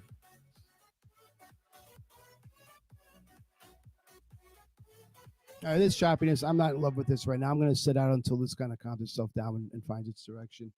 Guys, resiliency's been all over the place. Nasdaq just broke above zero, above equilibrium for resiliency. S&P is at negative 32 right now. I don't trust this market. The continuation trade we took early didn't work out. We did hit the Dow short decent, but the long setups, the ones that we had early on, just weren't playing out. Yeah, Micro Center is pretty cool because when you go there, it actually shows you like the RAM you're getting and the pricing against it. Like, so it shows Newegg and a couple other places like that, and say we charge for everything they do for the processors and whatnot. So let's say that well, I got 216 sticks, right? And I paid 140, I believe, 145. I paid for those, and I threw the box out, so I can't remember the name off the top of my head, but it was a decent brand. It glows up too. It looks pretty cool. But we still have to fix that problem that it's only reading 2 slots right now. So we are going to replace the motherboard again. Obviously, it's under warranty. It's a week old, and see if that was the issue. Maybe there was static cling or something from when we were putting it together. A lot of things that can happen. but we're gonna get that going. And I would also like to get another motherboard as well. I think that makes sense too. For the old rig, I mean, just so we can get that second one going on. Everyone who's streaming, who really is heavy into streaming, like we're gonna be. This show's gonna be Monday through Friday, guys. We're very close to rock and rolling every day here. It's between 9:30 to 12 every day, Monday through Friday. So we're gonna be doing a lot of streaming. We're gonna build off of this also. So I would like to have a setup where I just have one computer dedicated solely for streaming. I think it makes the most sense instead of trying to force even like this. And this is, I mean, pretty much top shelf everything around for this rig now. And even so, TOS is still, and it could be just a TOS issue also. It's always laggy. I found with TOS that because I have workspace saved, right? I found that if you just save the charts, not in workspace, but I don't know what it's even called. Let me look it up. Hold on. Where the grids are on the top right, I can save my application. So instead of saving the workspace, because that's been slowing it down, then I have to go in there, delete, and set it up again. Just starting every morning and just setting up the 4 screens, which isn't my 6 screens, I should say, which isn't really that hard either, because you're just kind of clicking a button and it's setting up for you. But it seems like that's been helping with the lag as well. Yeah, TOS, it's just the way it is. I told, well, it lags. I mean, for me, it doesn't lag when I'm not streaming, but once I go live, then it kind of kicks that little lag. Some of the other programs, when I see that, like if I have like whatever I'm streaming off of, it could be StreamYard, it could be a restream, anything else that's open up, if that starts lagging, then I know it's just because there's a lot of kind of power coming out of it. So I think that if I can just stream through a separate computer, it just makes all the sense in the world. Yeah, I know that. I've been doing a lot of research as far as what causes lag and if it's a computer issue, if it's a program issue, and for the most part, it's just the way they send the streams out. And that's why we did that whole week of practice streams one at a time. We did YouTube first, and then we did Twitch, then we combined them just to see the lag and the video quality of them. I feel like it's a little bit less when you're doing both, but not crazy less. Lightspeed. I'm hesitant selfishly about trying other platforms only because I feel so comfortable with TOS. I feel comfortable using Ninja also. I have used Ninja a decent amount in my career, but TOS I think it's the best platform if it would run properly. For all the stuff that I want to set up and all the, I mean, I guess it's like an old pair of slippers, TOS, and that's really a great way of describing TOS. It's like an old pair of slippers. Doesn't look great, but it's just so freaking comfortable. I would imagine that Ninja's not bad. I would imagine that most traders kind of started at TOS just because I guess that's the first thing that everyone tells you to do. But the TOS, my understanding of TOS is that it's still using like the same, like it's the same setup from like 10 years ago. They just keep like tweaking it and fixing it. They keep putting band-aids on it, but there's nothing really different about it from 10 years ago. Like they haven't really updated. Like, but they need to do like a whole overhaul of it and kind of bring it from like modern day. That's what I've heard about TOS, is that it's still using stuff from like 10 years ago. But it is easy to use. I would argue it's the easiest thing to use, actually.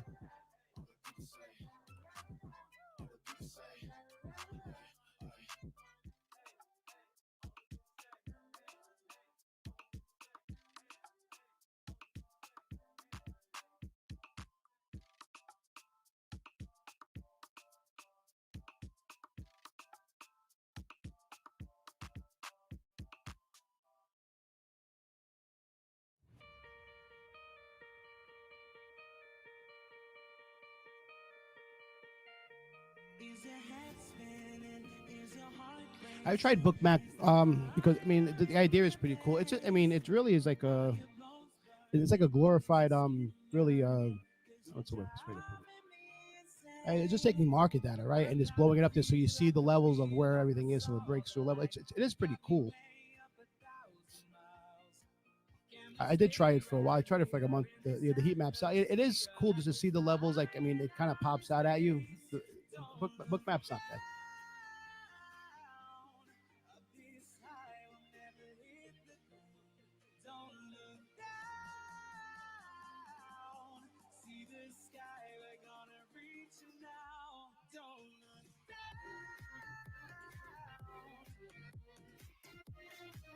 Yeah, Ninja. I still have I have an account with Ninja still. The Ninja and TradeAvate, my two the two guys that I use to actually make my trades to actually execute.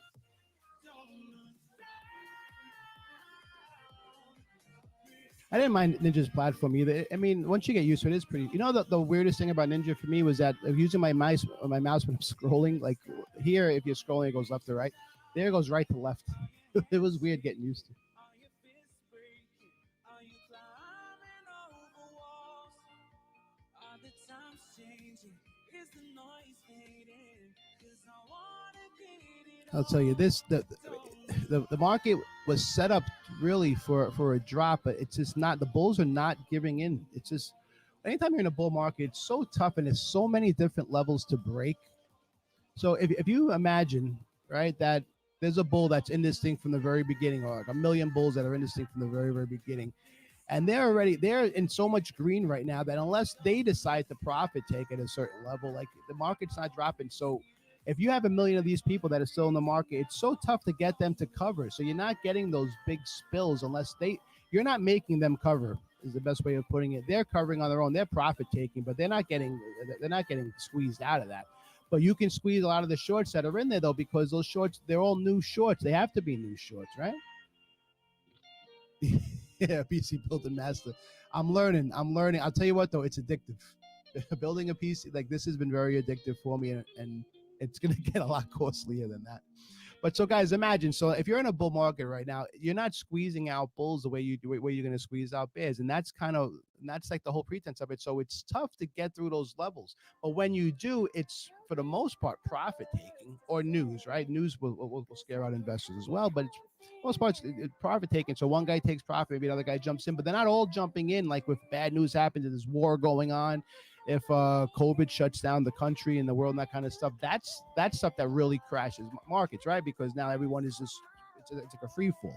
But for the market that we've been in this bull run right now, those shorts, you might have a day of a short too, but even now, you guys are watching. This was set up as a short, but the bulls are not giving in because they don't have to give in. They have no sweat right now, but those shorts do. So all it takes is a little bit of a push up to a short to make that squeeze happen, and you get those pop ups and you get the continuation of the pop-ups also. And then the market it tries to find its footing at that point. So you kind of start checking red lines and equilibrium before the bumps up again. So that you see those kind of downfalls. But as a whole, though, it's so much easier to along these markets than it is to short them. That's why a lot of people are making a lot of money just buying and holding, or they have anyway, especially since COVID, right? Anybody who got in there at those lows, they made bank.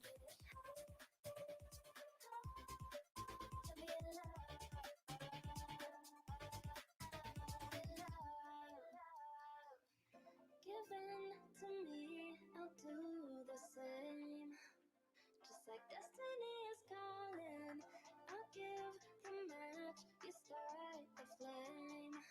Get to the point where we're styling. I gave you the keys, just untied. And this is what you came here for. Let's not talk all together. 'Cause you're the one that I adore. Yeah. Love your love. I just need it. Love your love. Love your love. Love your love.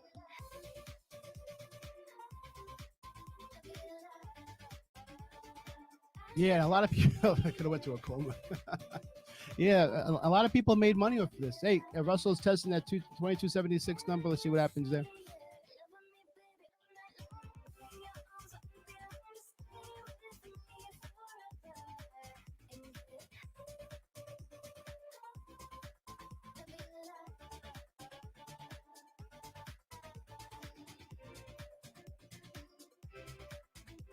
There's someone I talked to in one of the discords that just tells me that they want to learn about charting and setting up and that kind of stuff. But they just whenever bad news happens, they buy and they hold. It could take a year and they build a small position that way. And they've made a ton of money, not really having understanding of the markets, just knowing that what goes down should come up. That alone, I mean, and they're up, and I've seen their portfolio. They've done well. And they just wait for so that they look at stocks that they like, and nothing, no crazy penny stocks or nonsense like that, but decent, strong stocks. And whenever there's bad news and they dip, they start buying piece by piece at a time. Then they hold. There's not any rush. It's not their job, so they hold for it and then they get out. 2276 and Russell was hit, and there's a fight now, which we knew there was going to be a fight there. Dow again testing its new high. Let's see what happens here. It gave it up, and it brought it right back again. This is a market that a bull market does not want to give in. This is the bull day that does not want to give in, guys. As a whole, the Nasdaq's the only thing that's up right now. The Dow is down a little bit. Russell's down a little more. Russell's the biggest loser for the day. The S&P is just hanging out right now. S&P is right around even for the day.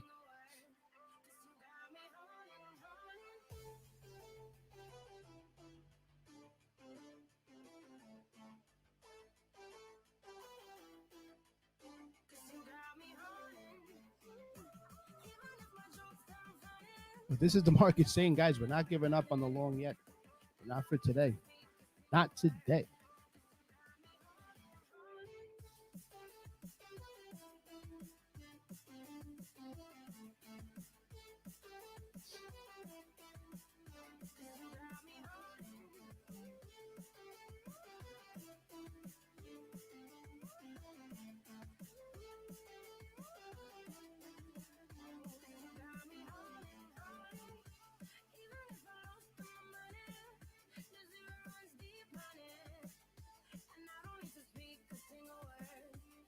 Hey guys, check out that ad. Look at that. Negative 1,000. Like we said, that's a big deal. It's a big number, and that's where the kickoff started here.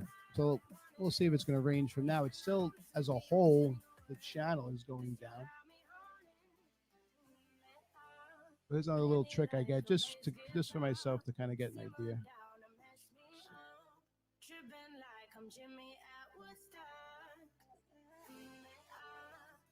Just to get an idea if the sentiment is ranging or if it's breaking through. We'll keep something like this on.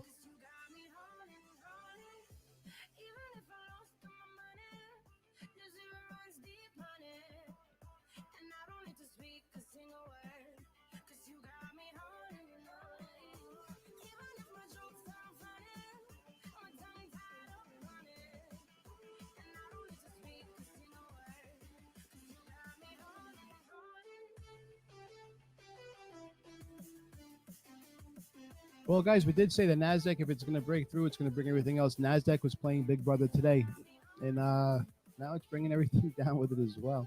Let's see the move here. We have the tight range. We have where the market was trading for. It was on the upside here. I wish I could annotate.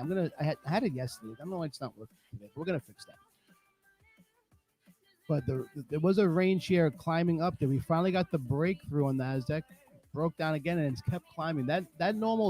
When it totally gives back all the gains that quickly in that 1 minute candle that the Nasdaq did. Normally, that's a sign for more down, and the Nasdaq didn't give up on it. It's still climbing up. Retested that 15,660 level, and now it's starting to give back a little bit here. But this is something that, in my opinion, is extremely hard to trade. These kind of days. The best trades that I saw, the hedge pressure trade, the open trade for Nasdaq was a great trade, I thought. The second test of hedge pressure didn't look great for S&P, and it still held up there. Resiliency was going against it. I did not take that hedge pressure trade. Hey, guys, I'm sorry. I don't know if you have any new guys here or not. Do you guys all understand when I say hedge pressure, what that means? Or even when I say resiliency, do you guys understand that? Yeah, if anyone doesn't understand that, you want to go over that, I definitely let us know. Text in here. I have some moderators in here as well, too, that will help you out. I'm sorry, Cap. I'll tell you what. Let me get you some information on that. I'll give you a link for it. But basically, what hedge pressure is, it's very, very simply, and I'll have someone actually explain a little bit better. Yeah, I mean the red. There, you have call walls, you have put walls, and that's the red and the green, right? But the hedge pressure, it's kind of like the sum. Best way to explain the sum of all options. So basically, if you picture hedge pressure like a magnet, when it gets to that, it's going to. This is not spot gamma. Yeah, it's definitely not spot gamma. So what hedge pressure does is basically when you get to a number, the idea or the theory behind it anyway is that it's going to act like a magnet. It's going to repel it or it's going to keep it off it. But everything that's above hedge pressure right now is looking for the long. So what we look for are call walls with hedge pressure, put walls with hedge pressure, and you make it go long or go short.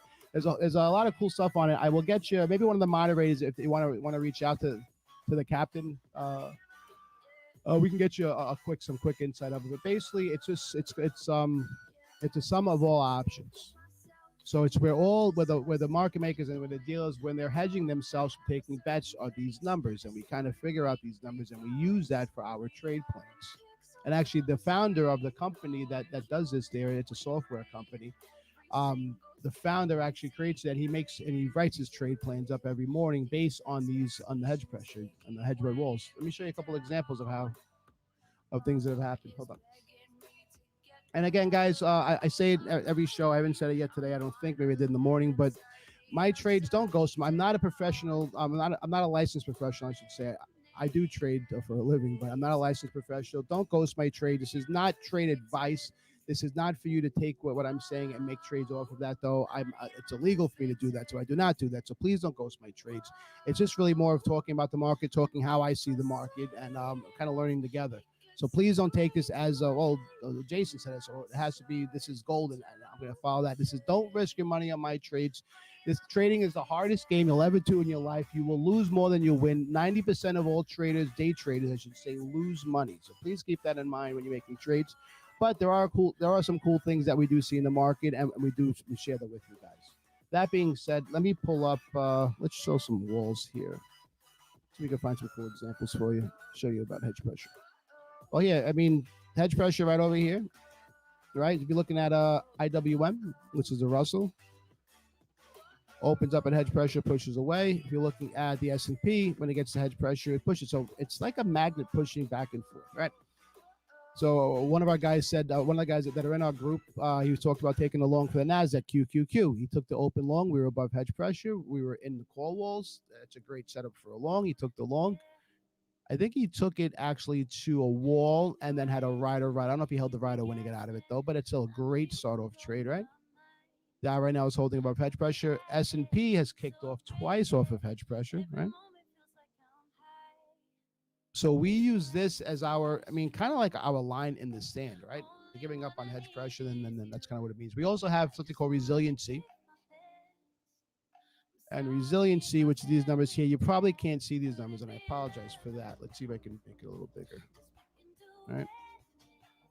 So resiliency, we have it right now for S&P and for the NASDAQ. Let me get it. I think I lost it here. So what we're looking for is a lineup for resiliency and for hedge pressure. We get the lineup there. That's our option. Those are the trades that I take anyway. So I'm going to have a moderator reach out to you, get you. If someone wants to post a link to our Discord where we talk about it a lot more, be happy to have you in there. But, that's what all these cool boxes mean. Right? Blue is the hedge pressure. Greens are put walls. Red. We also have a monthly hedge pressure as well, too, which I was not pulling the data on. I will get that corrected as well.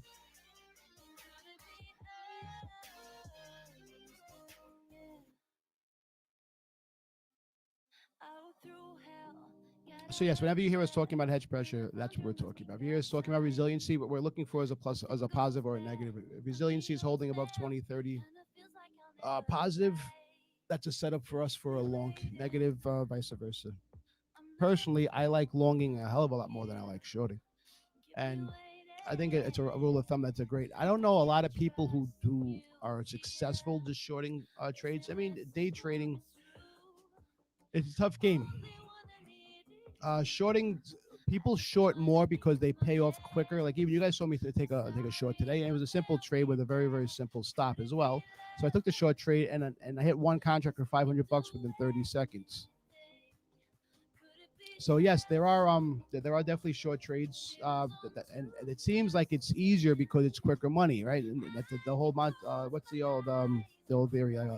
Stairs up, elevator down, or escalator up, elevator down. It seems like it goes quicker when it goes down. It's true, it does. But in a bull market, though, it's just there are always bulls waiting at levels to pop it up. So if you catch that short, and we were talking about this last week on the show as well, those longs that push, unless you're breaking through a level and you're squeezing out there, that's one way where the long actually pops up quick. But for the most part, when you're building, like even today, let's show you some Even the build here, see, this is a normal graduation climb, right? But when you have a short that plays out there, you had a big short in the S&P here, and then normally when you have those big shorts, they normally follow by big longs and those big jump ups. And the reason being is that there are people waiting at those levels to buy and buy heavy there, right? This is the market, especially in a bull market, but in general, investors are looking to buy, right? So when you have it here, when you have a big sell-off there, it's just a matter of what level they're looking at where they want to pull the trigger. And once you get a couple of big guys that are buying, you start getting those, especially the shorts in the bull market. You're getting them out there because they don't want to give back there. They're not trying to give back whatever they earned, albeit a short scalp or even like on an hour or a day time, like one of those scalps as well. In a bull market, they're never truly in control, right? So for them, it's so easy for one bad day for them to be in the red. Where the guys who are long from a month ago, those guys they're never sweating anything at all. So they have no problem a bad day or a bad week in the market, even a bad month. The guys who recorded post COVID. So it's going to take a lot to get those guys out and to squeeze those guys down because they're so heavy. The only thing that happens with them, like we were talking about before, is that they profit take. And that's where those days or those weeks come from, profit taking. But you're not squeezing those guys out of the market. You're squeezing out short. You're in a bull market. If a short, even if you catch this guy, right? This guy caught, let's say for 100 million shares, he caught the short over here at, what was that, 45.76 for the S&P. Well, you think that guy still feels comfortable right here? As a matter of fact, where are we right now? S&P, NASDAQ, hold on. This is a setup here. I'm taking the long for the S&P as I'm talking to you guys. I'm throwing one contract in long here. So that guy who's shorting right now at the top, you think that guy feels comfortable here? I don't think he does. All it takes is one big push, and this guy can be in the red here. So he might take some price. It's easier to squeeze that guy out. See, we get the wolves.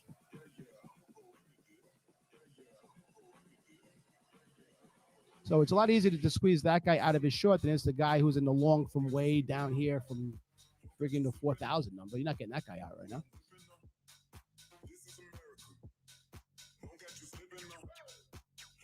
So those guys, if I'm short here, right? If I had a couple contracts short, I'm not holding overnight. I'm not banking this market going down. I'm taking my profits. That's why a lot of these closes too, when you have markets like this, are ending at highs because those guys have to take. They're not holding. They're not looking to build these crazy positions from shorting at this level right now. Nothing in the market is telling you that. Even unemployment, even when unemployment was at 12, 13%, the market was climbing. It was amazing to people. It was amazing to me. And if you can climb in those kind of markets, there's not a lot that can happen here. All right, so that long, it didn't love it so much. Let's see if we're at the put wall now. Let's see if we get any reaction from it here.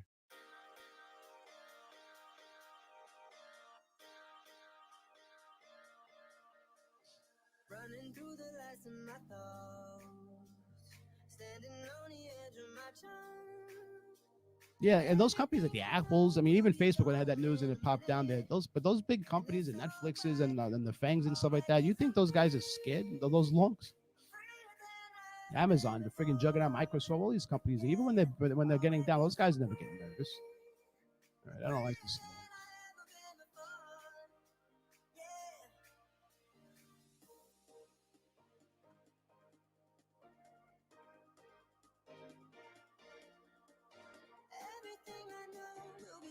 Yeah, longs are always going to hold longer, and that's why most setups are set up for longer.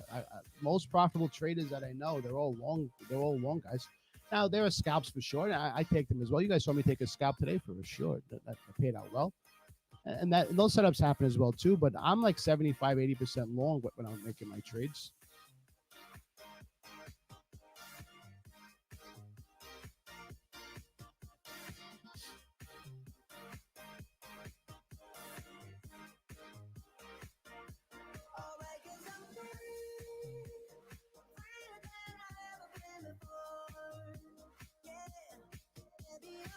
This market is just unpredictable right now. I don't like the setups. This would have been a day to kind of catch your scalp early, off your hedge pressure, and call it a day. This is not the finicky and kind of play around with it.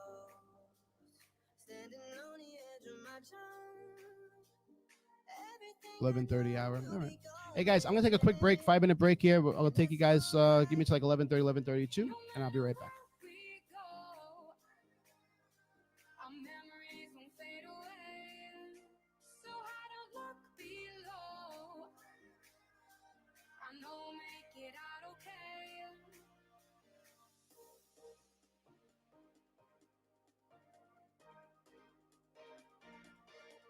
No matter where we go, our memories won't fade away.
All right, guys, we're back.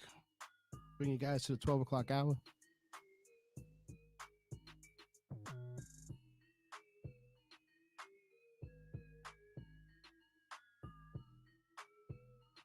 All right, Nasdaq resilience still looking up, 28 right now. S&P still looking down. S&P, it's been looking like a short. I thought it had a chance for the long over here. I like the long play. I thought that long made some sense. Yeah, lunchtime's coming here. Lunchtime is we're gonna cut the show off. That's what we do every day, 12 o'clock. Hey guys, for anyone new here, if you guys like the show, if you guys want to hang out with us some more, we're on Twitch, we're on YouTube. Just please like and subscribe, or just give me a subscribe on both. You get the updates on whenever we're going live. It's gonna be a Monday through Friday. We're looking at 9:15 to 12 o'clock every day. Maybe some other fun stuff too. Maybe we'll bring you, like, if any big events are coming up there, maybe we'll go live and go over with you guys when those happen. But for now, 9 to 12 makes sense.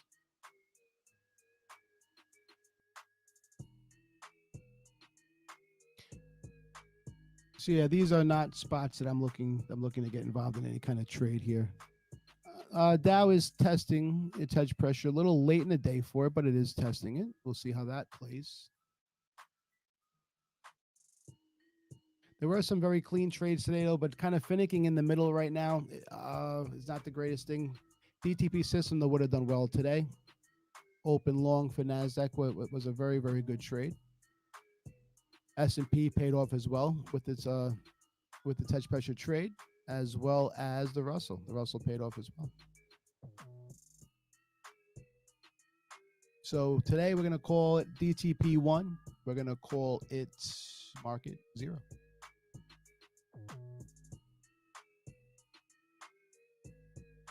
I played off some continuation based on right around the call wall here for Nasdaq. I missed that trade. I did catch a short, though, the Dow that paid off. And now I'm probably going to get back involved in the market probably around 2 o'clock. I want to see what the close. I don't like trading the last hour for it, but let's see if anything kind of sets up for it. But right now there hasn't been a lot of confluence. Not everything is matched up right now in the markets. And this is a sideways day. This is definitely some chop. As so far for the day, Russell's the biggest loser. Dow is clear. The Nasdaq is clearly the biggest winner. S&P is about even for open, and the Dow is giving back about 130 points right now. The Dow is trying to catch the Russell for biggest loser today.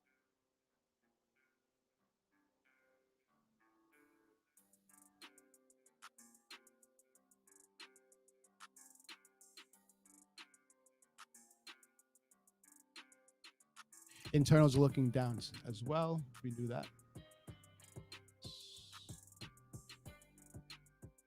That up.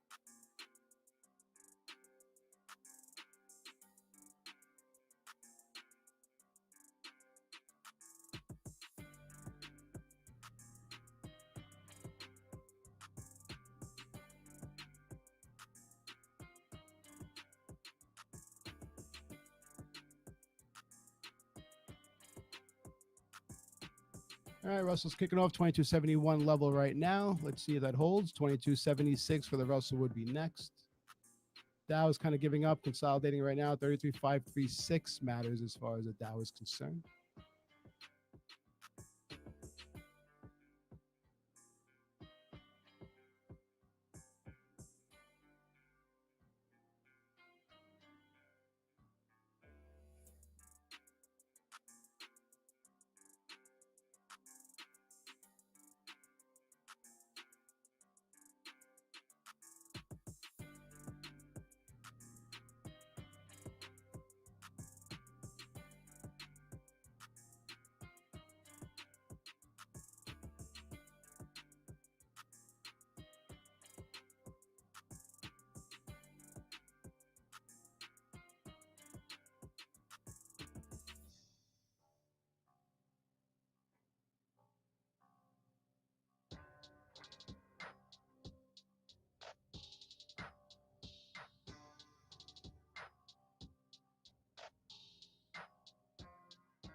guys, we're having some glitchiness over here. I apologize for this.